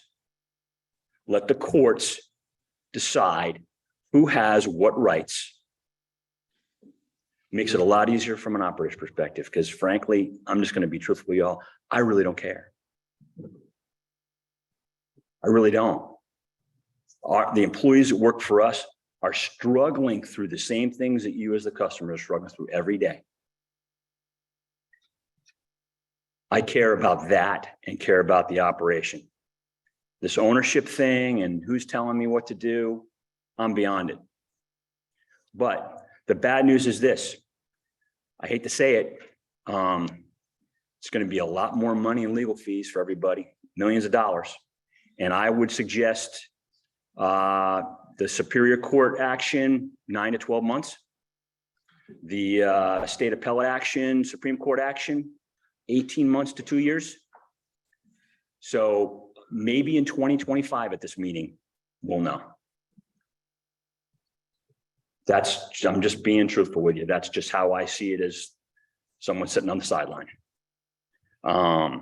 Sharp View transaction to include some of the stuff associated with the ferry. I would anticipate that you would start to see them close on assets and operations as early as next month. The grand scheme would be to close it all at once. That would make it easier for all the employees. That would make it easier for all the operations. Because remember, they're basically agreeing to buy all remaining Mitchell operations. They'll start to close on those transactions as early as the end of next month.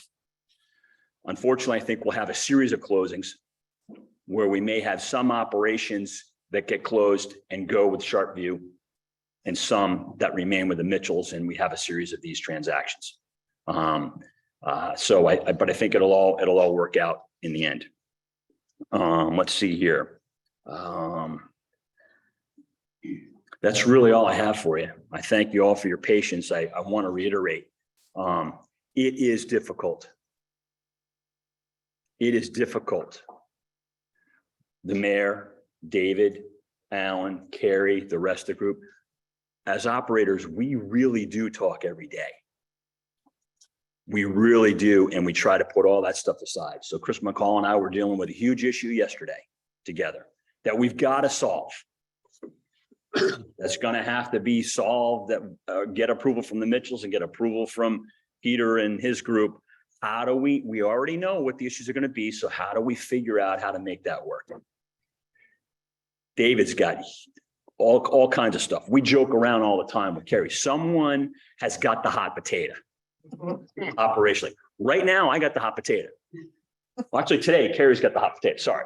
She's got the hot potato today. Okay. I can just tell you right now, come Easter weekend, David's got the hot potato. And Chris, who's not here, Kerry, myself, all the operators know David's got the scarlet letter on his neck. We got to all support him. So when he calls, you got to take the call and you got to help him block and tackle. And then when they all know when I've got the hot potato, and the same thing, I need a hand. So I think to get back to what the mayor said, that collaboration is still there, notwithstanding some of the overriding politics and stuff going on with the lawyers. So thanks for your patience and appreciate it.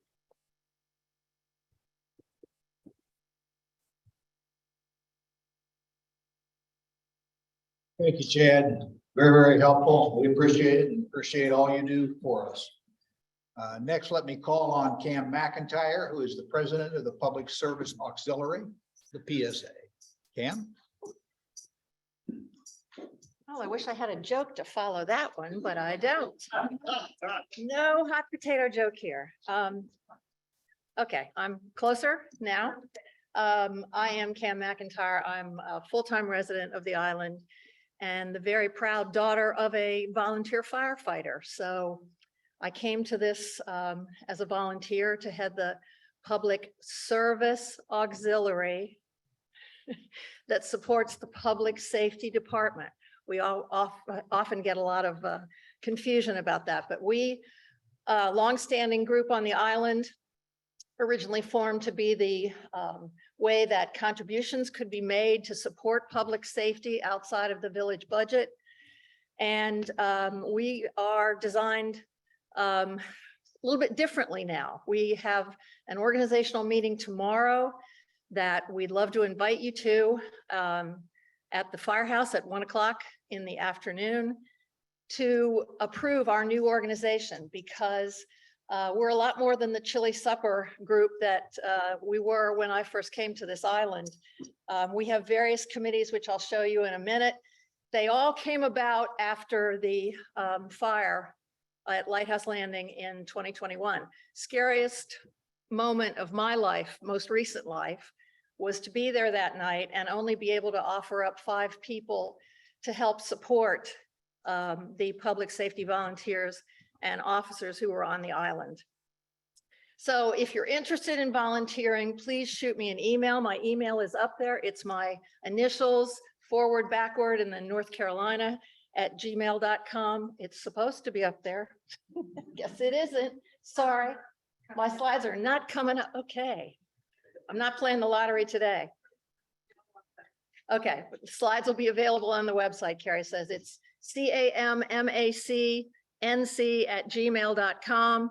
I have a volunteer sign-up sheet if you want to catch me at the end of the meeting, or you come to our meeting tomorrow at 1 o'clock at the firehouse to volunteer and help us get our group together. We had to change our organization as a result of the Lighthouse Landing fire. We realized there was a lot more we could do to help support those courageous people who went into that fire. Unfortunately, you're not going to be able to see the names of my teams, but I'll have a handout tomorrow.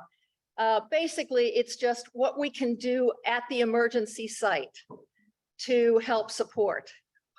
Supply runners, how we can send supplies to people who are working hard. And that includes oxygen bottles all the way to food. If it becomes a long-term event, we have a PSA kitchen in the building where we can help generate food that will go to those people who are working at the emergency site. There's also traffic assistance. That's a big deal. And we have a real need there because there were a lot of people that came out that night of the Lighthouse Landing fire with all good intentions. I'm asking you to help come organize yourselves with us so that we can have a community support effort that will support any hurricane, fire, any disaster that might happen on this island. I appreciate the time and I appreciate the association letting me talk, but I'll end with that. My plea, my personal plea, have a monitored smoke alarm system in your house, please. And consider coming and helping us protect your property and protect this beautiful community in which we live. Thanks.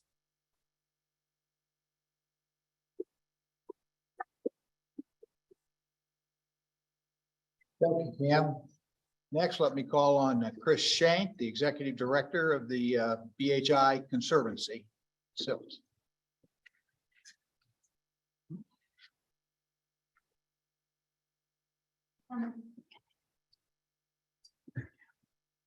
I have to make sure I stand near my speaker. I'm not good at sitting still, so feel free to point at me in the audience if you'd like.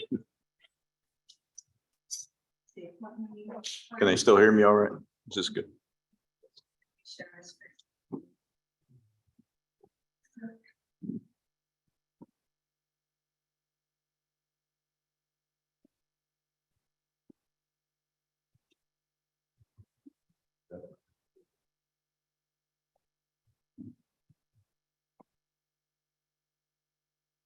That's not it. That's definitely not it. Our file got corrupted about 15 minutes before we started the meeting this morning. So. Might have to wing it.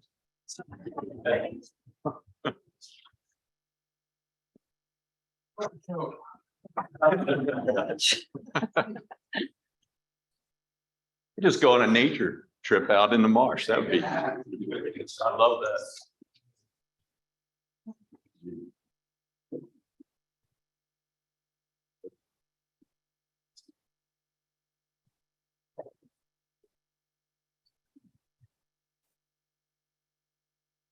You start, I'll catch up. I mean, I have my laptop. I have it on there. I mean, I have, images and not quite the same. I'll keep up. I'll catch up. You go. Yeah, that's not usually how, I mean. That doesn't, like, images, it's not a, There it is. All right. There we go. Yes. Excellent.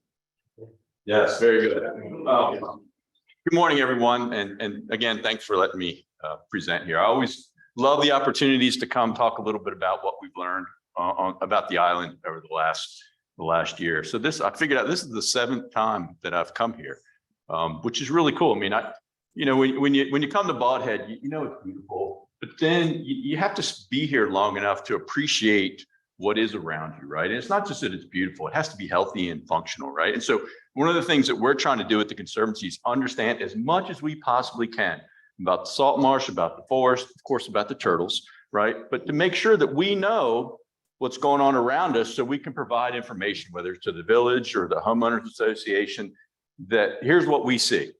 And we also work with an academic, a lot of academic partners. We're only expertise in certain, I'm a coastal ecologist. Okay, that doesn't mean I know anything about the maritime forest, but I can find somebody that does. And so through these conversations with academics, we're learning a lot.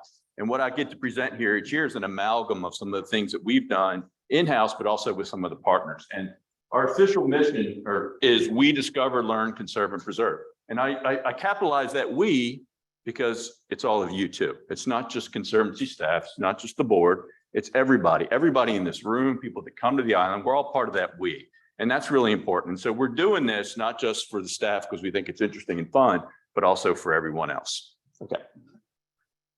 I guess I could have done that without my slides. So one of the things we look at, and this is a little harder, it's a little small, but one aspect that we're constantly tracking is the water quality in Bald Head Creek. And so this is an issue after storms. Okay, you get a lot of runoff, whether it's from the land, you have issues with sewer systems, wherever you are. It also relates to development too, right? What happens when you develop properties, you squeeze wildlife into smaller and smaller areas, right? And so when you get runoff, you tend to concentrate things like bacterial runoff, right? It's just natural. You see this everywhere. And so after Hurricane Ian this year, and I don't want to go through this, but we had a storm surge. It flushes things back up. We had a lot of rain. The runoff situation changes dramatically. And so, click for me. So we monitor fecal coliform bacteria, which is just a measured runoff, right? And we found a couple of areas. The Timber Creek lift station wasn't working, from what I understand. And we found a couple of hot spots along the creek and along the streams, right? And so we keep track of these and make sure, all right, why here? What's going on? How long does it last? You can click the next thing, right? And so how do we know where it's coming from? So we map it as a function of how much salt water is there, there's fresh water. And what we see is, at lower salinity waters, you see higher fecal coliform bacteria. Okay, so it gives us an indication of the source. Now, the good thing I will tell you is we're lucky that creek flushes relatively quickly. We have 4.5 feet of water coming in and going out every day. And so we don't have a continued issue with bacterial contamination, at least not now. But we also have a river. So everything that happens in Wilmington, everything that happens in the central part of North Carolina flushes down and comes in our creek. And so making sure we understand, is it local? Is it regional? Is it statewide? That's all part of this work that we're doing too. Okay, next. Wildlife, everybody loves the wildlife. So let's talk about what we're seeing this year. So our white-tailed deer. Well, let's go. People online, I'm gonna step back to the microphone a little bit. It used to kind of go up and down, and this is when, back before the village had started the immunocontraception, they'd have calls and they would drop the population down. And so about 8 years ago, so before I got here, they started the immunocontraception program. And I know there was a lot of controversy about it, but we did the hard science to find out whether deer were actually getting pregnant if they were given this drug, because we got blood samples, we sent it to a lab, we did the protein analysis, and yes, it worked for the most part. Okay, it worked for the most part. It helped stabilize the deer population. Okay, what we're seeing now, it's been a few years since that program has occurred, and all of a sudden we're seeing a little slight uptick in the number of deer. We're also seeing here, this is fawn number. The fawn number dropped precipitously, and now we're starting to see an increase in fawns again. That could be a couple things. One, immunocontraception is probably wearing off. It's been a few years. One of the results of our project, we didn't know how long it lasts. But it's also related to my next slide. Go ahead. Our coyote friends, okay? So everybody is well aware, 2018, 2019, 2021, we saw a huge number of coyotes in our general spotlight surveys during the summer. 2022, we saw 0. That doesn't mean there's not any coyotes because we're part of another project. We're actually getting scat from around the island to understand the population dynamics. But we saw 0, which is completely different than what we had seen in the past on our spotlight surveys. The beach team still saw them, but they did not get into our sea turtle nest at all last year. Okay, so something's going on, whether it's the coyotes, a little decrease in population, allowing the fawns to get back up again, combined with the lack of immunocontraception, the fawn numbers. And so once you start seeing the fawn numbers increase, the does will give birth to two offspring every year. So that number can go back up pretty quickly. So it's just something to think about. Next one. And our alligators. So one thing we did this year, we worked with Scott Belcher at NC State on a project, but similarly, everybody's heard Gen X, the PFAS issue, forever chemicals. The alligator that had the highest level of Gen X in the entire Cape Fear region was a bald head island alligator. Okay, so it's like, all right, well, before we get too scared, why, right? Why? It doesn't mean it got it while it was here. Do alligators move, right? We have to understand the food web. And so with one of our village contract projects this year, we put satellite tags on some of the alligators and we watched them move around the island. Some of them move a lot, some of them do not. This was Fluffy, got her tag, and it was an interesting process. Our staff worked with them to catch them and bring a 12.5-foot, 450-pound alligator up on the shore. It was interesting, but we've definitely seen a little uptick in alligators, and we're in the process now. Scott Belcher's doing the ecotoxicology you got to be careful. It's a detailed process, but trying to understand the alligators. Do they move? Now, there's a good chance our bigger alligators have moved here over time, right? The little alligators it's a tough life to be a small alligator. Okay, but we're watching the alligators and what's going on, and do we need to be concerned with forever chemicals in our species? Okay, next please. Really cool project this year. The Brown family made a donation. We have a Motus tower, which is part of, it's any type of wildlife, but we use it for bird tracking along the, Bald Head's kind of along the Atlantic flyway. And you just hit the next one. I'm going to show some of the birds that we found. We see painted buntings that were in Costa Rica, and now they're back on Bald Head. And so we're seeing the migrations, and the lesser yellow legs bird here, incredible story. It was in Canada, central Canada. 3 days later, it was on Bald Head. It's crazy. I mean, it was like, we were like, what? And we tracked, and through the Motus tower, you can see it. And it probably was high enough to a jet stream. Maybe it hooked a ride on an airplane commercial. I don't know. But it was remarkable to see that, okay, and understand where our birds go. All right, next, please.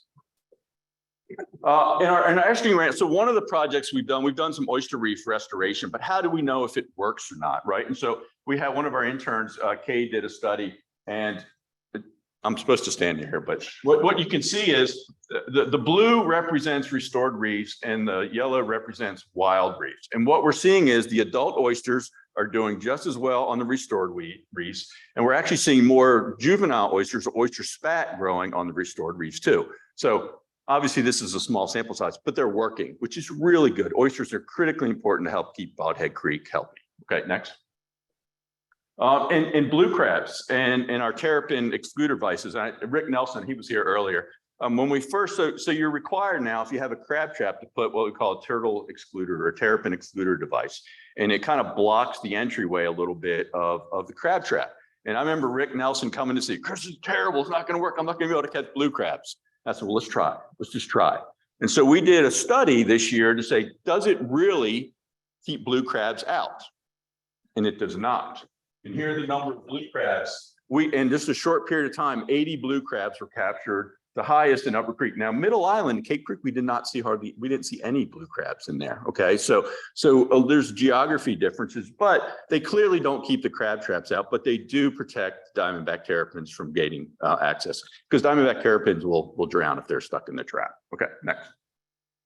Another thing, Rick and Thompson White helped us put the osprey nest out in Bald Head Creek again, which is really cool. And so we're hoping that this winter, it's about time when the osprey starts showing up. We've got one more nest platform that we're going to do up near Kent Mitchell Trail, but we've handled this and we're just waiting now. Okay. Everybody wants to know about sea turtles. So go ahead and click to the next one. And then the data dates back 40 years. Okay. But prior to about 2000, it included Fort Fisher. We used to go all the way up. So click next. I'm going to get rid of that. Let's just look at the last 2,000 years. One more.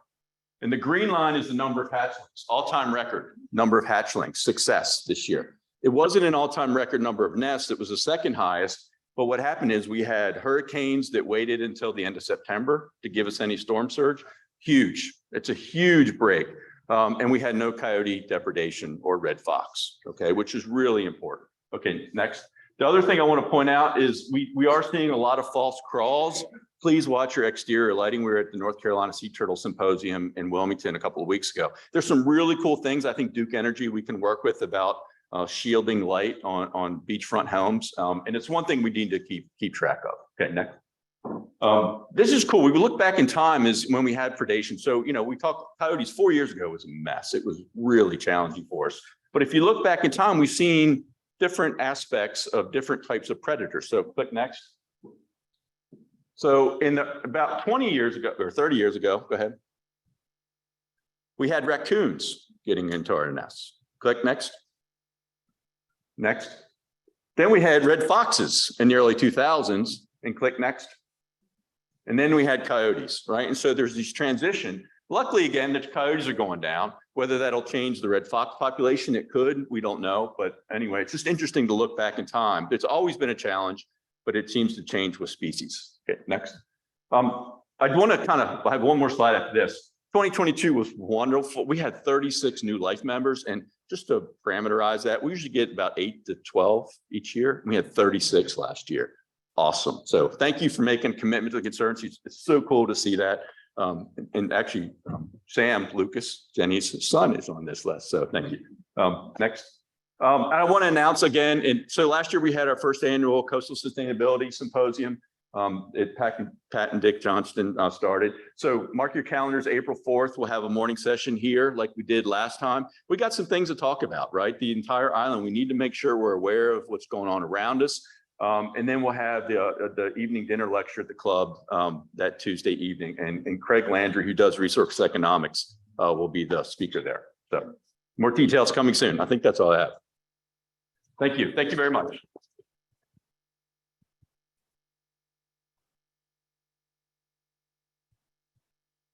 Thank you, Chris. Next, let me call on David Sawyer, CEO of Bald Head Island and the Shoals Clubs.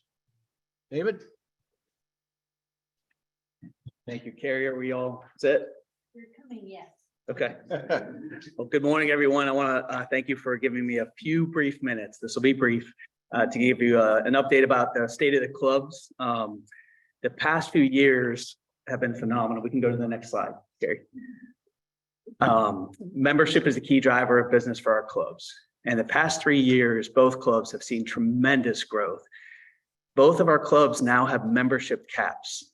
So the membership is full for full golf members at the Bald Head Island Club.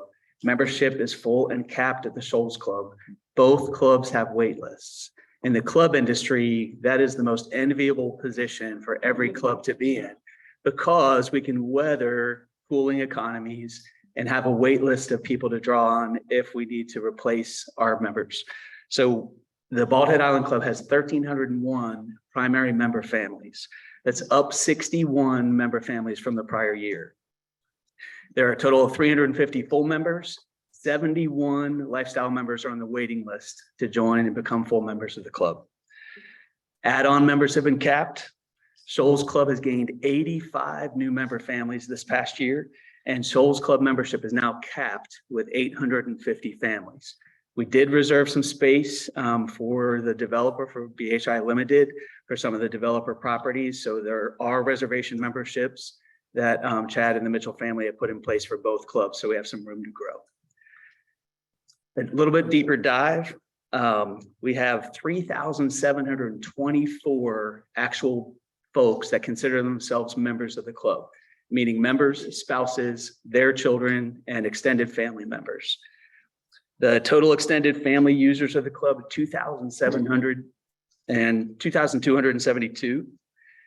And so total, all of the folks that we are associated with actually have membership access to the club is almost 6,000 people that have a membership card that can come to the club and enjoy the amenities. This past year, we had over 15,000 registered guest memberships for both clubs. Truly phenomenal. We had to cap those. There was no way we could accommodate all of the guest members at the Bald Head Island Club. So we had a maximum of 700 per week in high season between June and August. Next slide. Financially, the clubs are doing really, really well. When I first got here, as an example, the Shoals Club had a cash balance of about $250,000 at this time of year in 2020. And now the Shoals Club has a cash balance of over $2.6 million, which is very, very important because the Shoals Club is financing its own debt. We bought the club from the developer and we still have to pay off that debt. And as you all know, with beach erosion, we have some issues that we probably have to address to protect the Shoals Club and that amenity into the future. The year-to-date net operating income of the club is beating budget, beating prior year. We are a not-for-profit organization, both clubs are. So when the clubs generate positive cash flow, that cash actually goes back into hurricane reserves. It goes into paying off debt service, and it goes into the capital improvement needs for both clubs. Next slide. Golf, we actually saw the number of rounds go down a little bit this past year, and that was intentional. This past year, we did a member survey, master planning survey in 2021, and it said that we need more member-only time at the club. So we created members-only weekends in 2022. And so the only folks that could use the club are primary members of the club. And guest members did not have access on weekends. So we knew golf rounds would go down because of that. But access to the golf amenities and access to all club amenities improved for our members. And we received tremendously positive feedback from our members about the weekend experience at the pools, dining, and golf, tennis, and croquet on weekends this past year. Golf instruction does continue to grow, which is a really good sign because that's the growth of the game. The more folks that take lessons, the more people enjoy golf, and we'll have more activity and more camaraderie at the club. Next slide. Tennis and pickleball. Pickleball continues to be the fastest growing racket sport in the world. It's actually going to become an Olympic exhibition sport for real. And our members love it. Our members love it.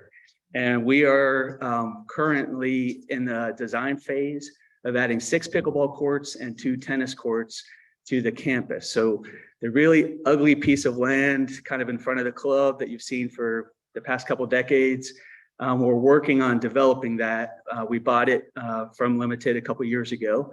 And now we're finally going to be starting construction on tennis courts, pickleball courts, 2 really beautiful croquet greenswards, parking and proper traffic routing for the club. And that construction begins this year.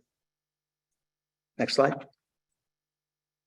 Aquatics, just phenomenal. The boards in the past and the master planning that was done in 2014 saw the need for family recreation amenities.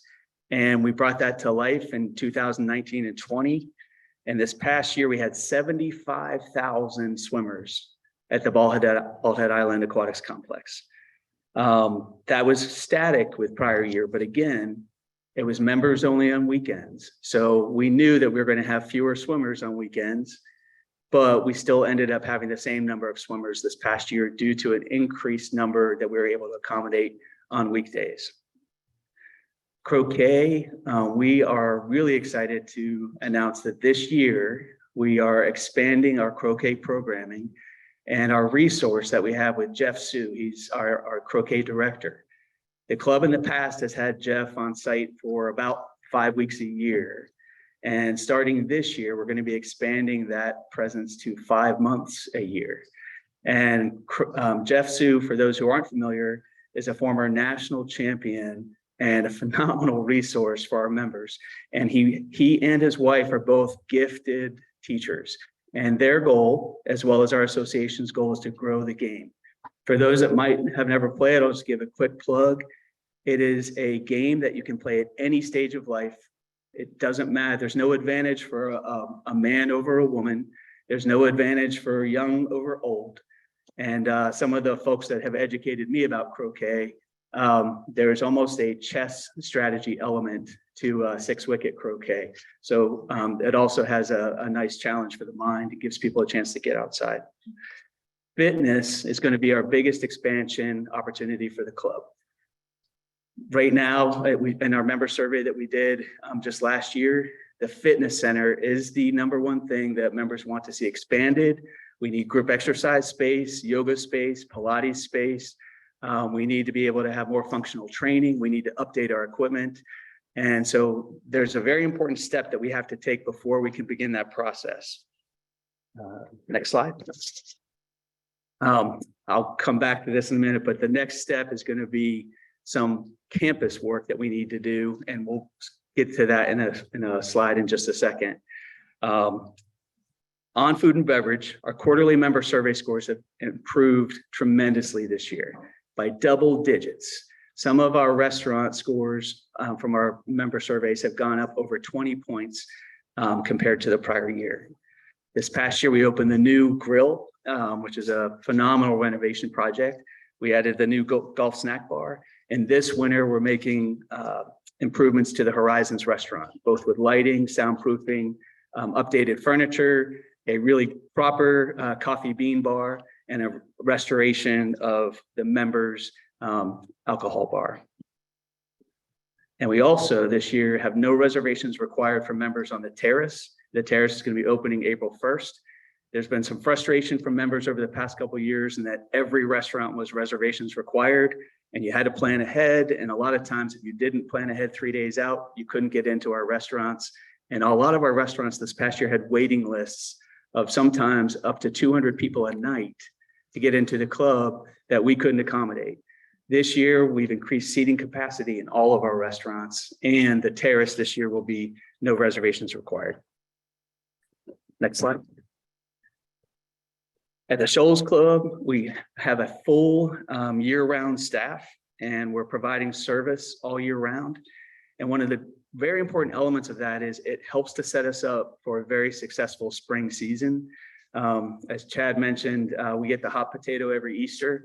And a lot of that is because of the seasonality of the clubs. The clubs have had a really tiny staff in the winter. And then we have summer demand for a week in the spring.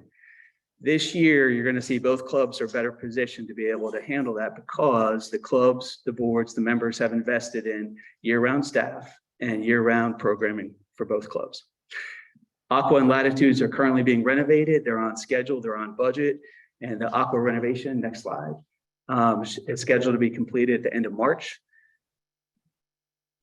With that Aqua renovation, we have an elevated atmosphere, more comfortable seating, really gorgeous lighting and soundproofing.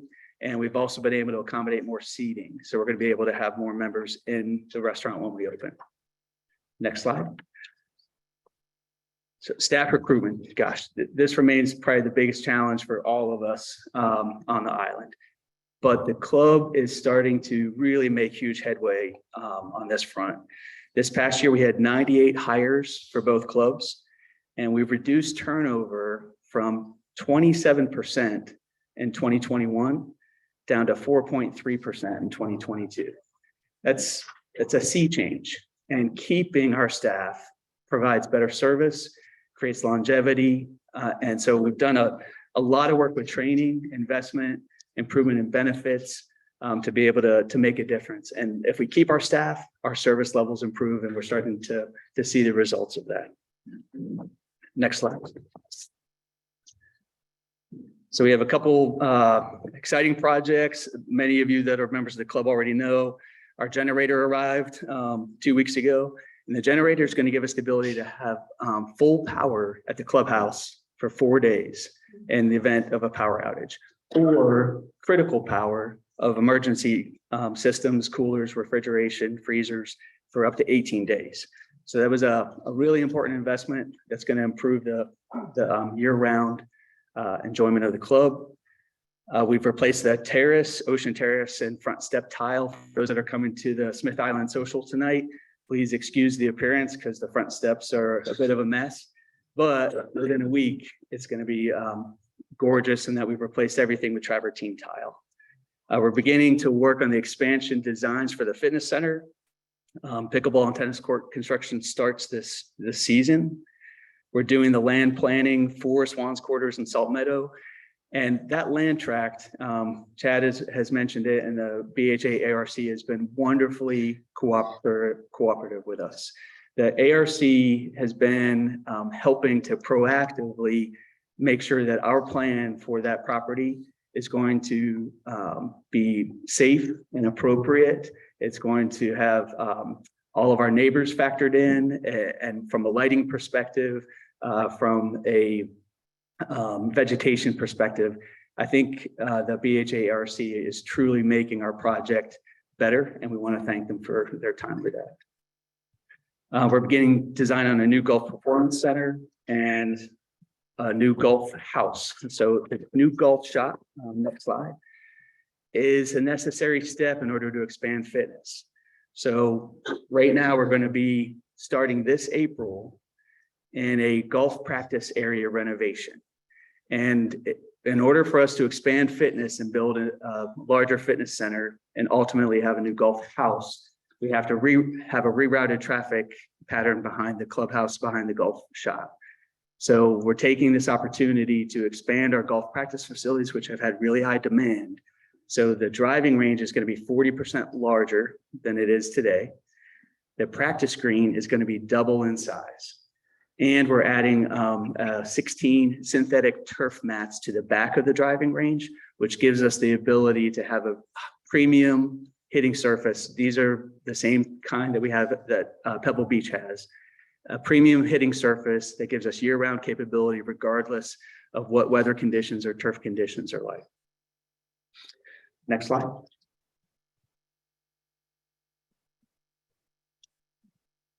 So one of the big parts of the new golf building is going to be having member locker rooms.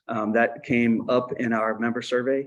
Our members are desiring to have a appropriate locker room space and a lounge space, and that golf house is currently in the design phase. We're also going to be expanding our members only pool deck, adding a members only bar at the aquatics complex and a rooftop sun deck. And then we have some ongoing maintenance, pretty important maintenance for the golf course that we're going to be embarking on into the future. So next slide. This is just a map of the master plan that's available on our website and available in the lobby of the club. We're happy to answer questions about that at any time. Next slide. And then just finally, thank you to everyone. Thank you to the BHA board. Thank you to the ARC. Thank you to Carrie and the other island organization operators. It's a pleasure for all of us to be able to work with y'all because the cooperation we receive is premium, and it is going to improve the island for all of us. Thank you.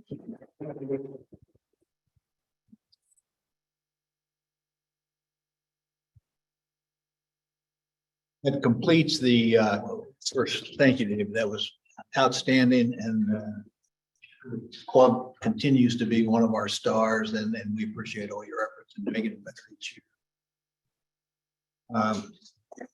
With regard to where we are at this point in the meeting, it's time for questions. If anybody has any questions, either here or online, this is the time to ask. There's a way to ask online by raising your hand, or you can raise your hand here.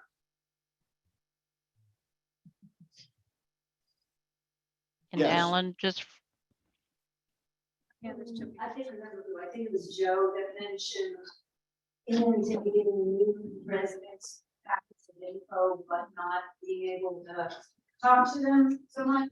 I'm part of the showing in DC where once, maybe twice a year, they have a new resident get together where those people can meet new people in longer term and ask whatever questions they have or suggestions for, you know, life on the island, just getting to know things.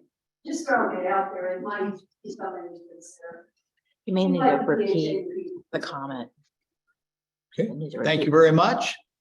Anyone else have questions or comments? Yes, sir. This actually goes to Chad.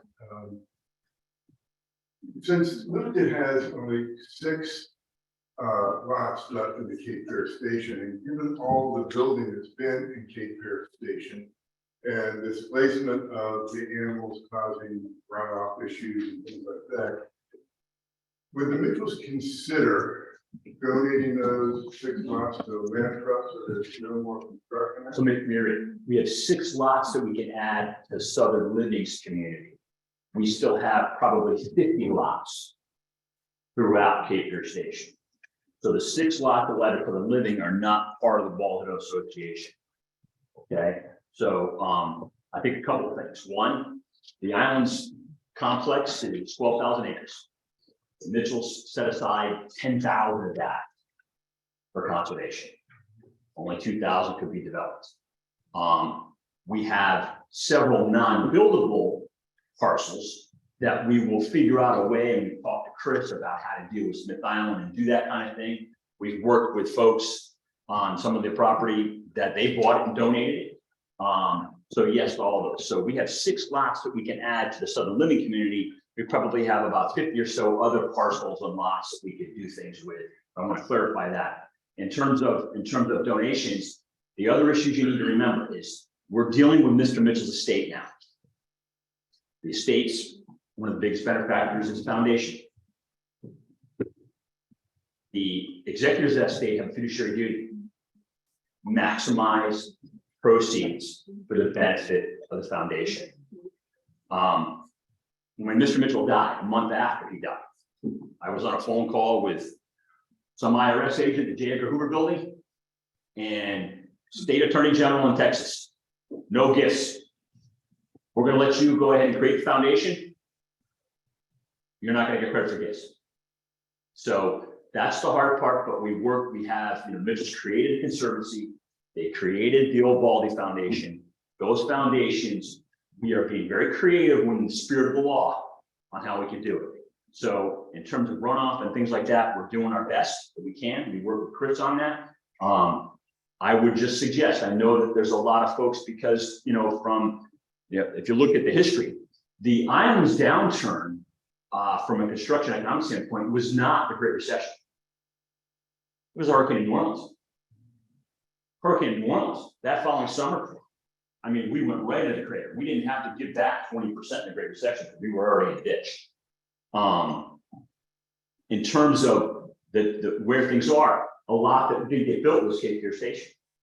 Well, everybody has seen that map. Cape Fear Station is a dense, when it's done, it's dense. It's going to look a lot like the Southern Living community stuff. It's very dense area.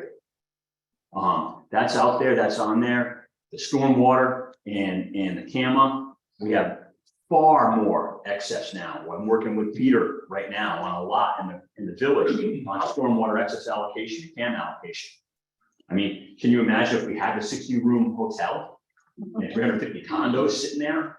Then that would be massive more runoff. So we are working collaboratively with those at B to make that happen to ensure that. But in terms of outright gifts and grants, we have to be a little bit more creative. And I think that things that we've done with Mark and Baldy, and what we've done with Chris, and we're going to do with Chris on an expansion of campus, we're being really creative. And we don't have to, but the mayor's sitting right here.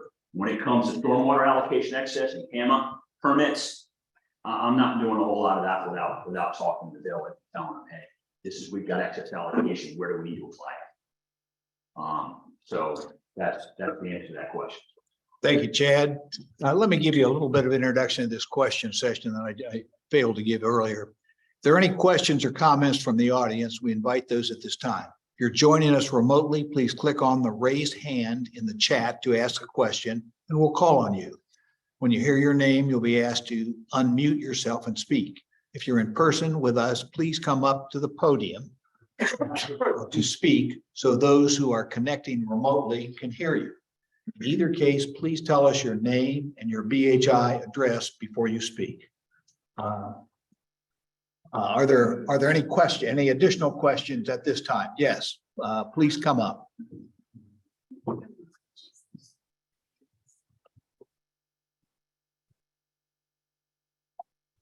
My name is Deborah Drumheller. My address is 6 Eileen Way, and I'm not really sure who to address this question to. It's a little bit of everybody, but given that the clubs are almost full, how are the remaining lots going to get developed? Or what does that say that less than all the remaining lots will be turned into rooftops because or are we just going to anticipate and expand the clubs to match the rooftop demand? I don't know it's kind of an open-ended question. Anybody able to answer that question? David, thank you. David Sawyer is coming to the podium. I'll help with this and Chad might add a few comments, but some of the lots are owned by the developer and the developer has reservation memberships. So we are able to continue to have memberships on what we call first generation lots that have never had a previous owner. Keep in mind that some of the lots that don't have homes have memberships. People have already bought those lots. They're members of the clubs. So you might not see the house there, but chances are they already have a membership. Anyone that hasn't bought a membership or has turned down a membership will never be able to have a membership on those lots. So those owners made a choice at some point to not support the club. They chose not to pay dues and they chose not to join. And those folks will never be able to get a membership to the club. So we are not anticipating that there are truly many more lots that have membership eligibility that could join the clubs. And the only ones that we currently see are the ones with the developer, BHA Limited. Thank you, David. Chad, anything to add to that? Or is that?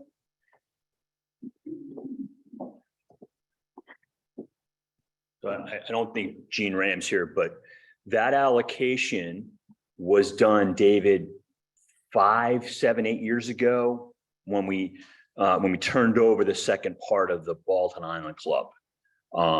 That allocation was based before we downzoned a lot of what we did down in Cape Fear Station. We sold 3 pieces of property yesterday. I just talked to David and hope today that those new owners are going to apply on the allocation. That allocation that we have is probably high. We probably won't use it all. And so David and the board of the club, when we sit down and figure all that out, there will be excess and then they can decide how they want to manage that within some of that bought a lot, that decided they didn't want to be a member of the Baldwin Club, and then they sold a lot, and now the new owner wants to be a member. There should be enough to work it out over time, I think, but that'll be ultimately their decision. Thank you, Chad. Are there any more questions from anyone here in person? Was there a hand? I see a hand back there. Come on up.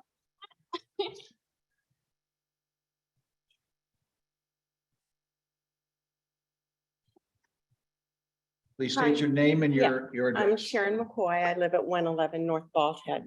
I was very happy to hear you describe, am I on? I was very happy to hear you describe the voting procedure that you used as a board.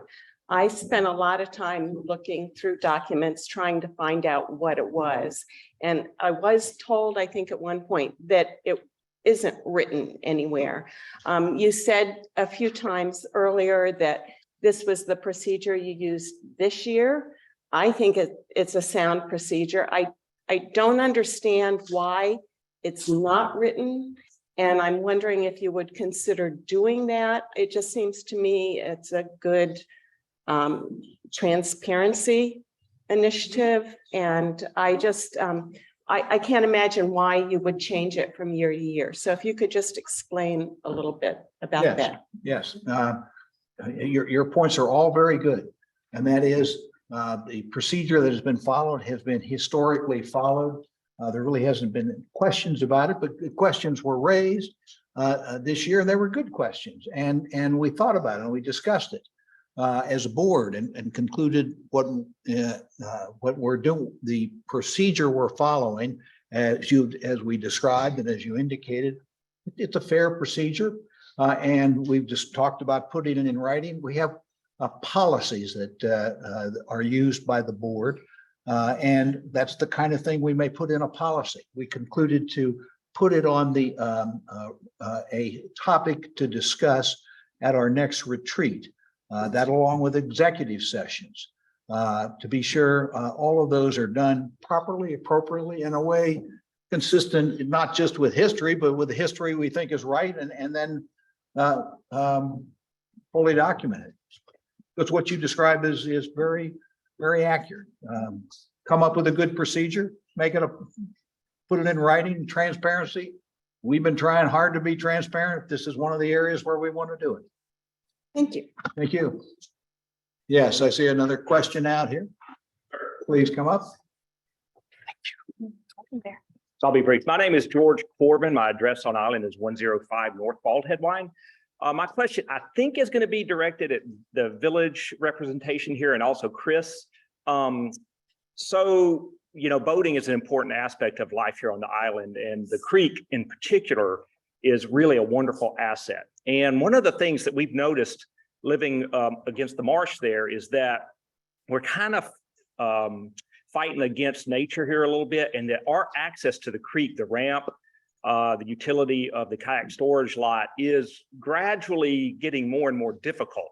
And I was going to make a point to thank Kevin. I understand that the village recently adopted a change to the use of the ramp and the boat lot to allow for a bit larger boat and a bit larger motor on those engines. However, that loop of creek for those that use it is slowly getting more and more difficult, such that people are talking about putting winches on the ramp and somehow modifying certain golf carts to power through and so we're slowly getting, and I can see from my house certain times of year where kayakers that are renting here are getting grounded, trying to get back to the access spot. So I know dredging is a very dirty word for environmentalists in general, but I wonder if there's any comment or planning or thinking going into maintenance of certain areas of the creek that if we don't pay attention to them, you know, we may not have access to that creek very readily anymore. Peter? Yeah, I don't have a good answer. I didn't mean to pick on Peter. Our way, boss. That question has come up over and over again, and you know, most of the time from you. There's questions of dredge spoil locations for the things, and that's the thing that we haven't found a solution to. Historically, I mean, they used to get out there with a fire truck and just blow that thing out, and obviously, we're never doing that again. And so, you know, the only thing I can tell you is that we're going to keep on looking at it. I don't have an answer, and Chris, you don't have an answer either, do you? In terms of how to. No, me, Yeah, Chad's coming up. He's got an answer. Hang on. So just so we all know, so the CAMA permit for the entire creek is held by Limited. So the work that Kevin did is terrific work. And the way, since I've been here, is if the village thinks it's a good thing to do, and the association thinks it's a good thing to do, and in this case, Chris thinks it's a good thing to do, we're going to do it. I would tell you the CAMA permit says you're not allowed to dredge in there. Now, can we do something creatively at that ramp with the municipal gold seal? Possibly. If Chris thought it would be something that would make sense, I think it's possible. But right now, the CAMA permit's very clear. There is no dredging in that creek, period. Thanks, I appreciate it. Any more questions anyone has? Any questions from online? So Alan, I don't see any questions online, no hands raised at this time. All right, we can move to the next phase of our meeting, which is the announcement with regard to the 2 board vacancies. I've received an envelope. I have not opened it. So let me open this.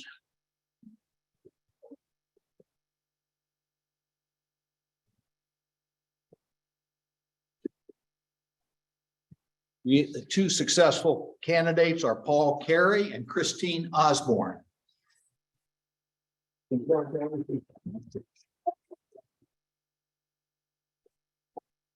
And I am also advised that while there was a glitch with regard to the online voting with regard to one candidate, I'm advised that that would not have made a difference in this There were only 6 online voters and it would not have made a difference in the results. So congratulations to the candidates.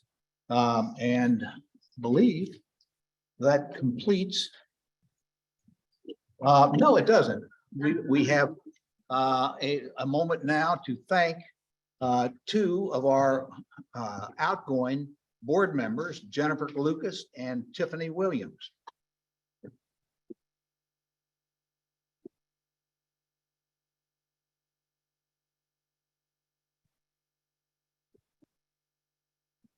Jennifer, if you would come up. Oh, God.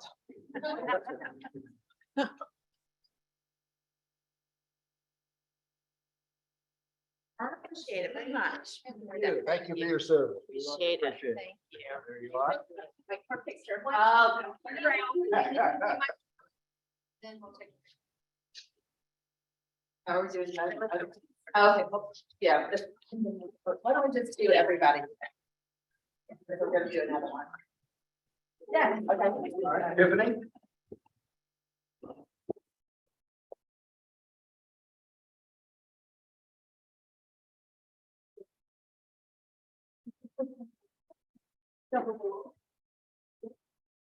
Where I'm gonna put this.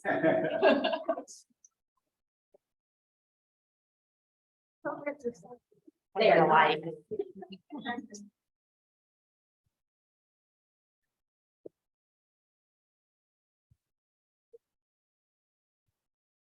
Thank you for your service. Appreciate it. Thank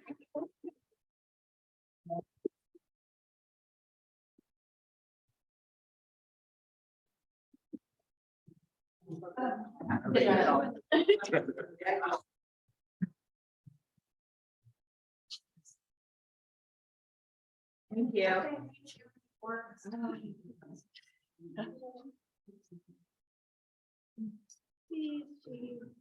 Thank you.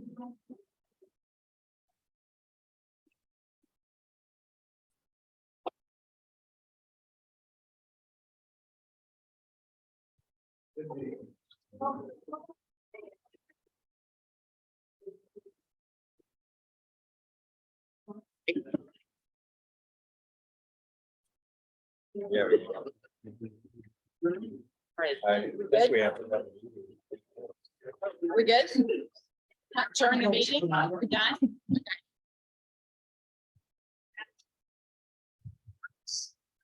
Hey, that was Where's my just a mic here? moment. Trying to make done, we've got just one other thing. I think we are good. See you on the meeting. Thank you very much.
All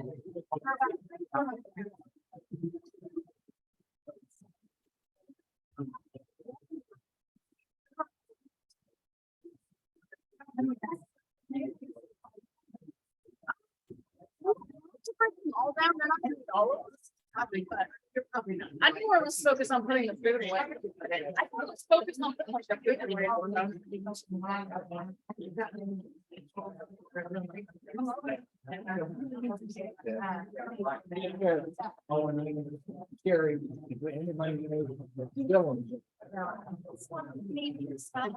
Stop the meeting, go to Zoom.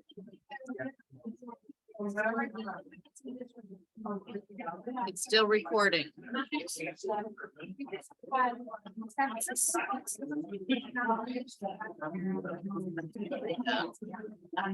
Stop share. And.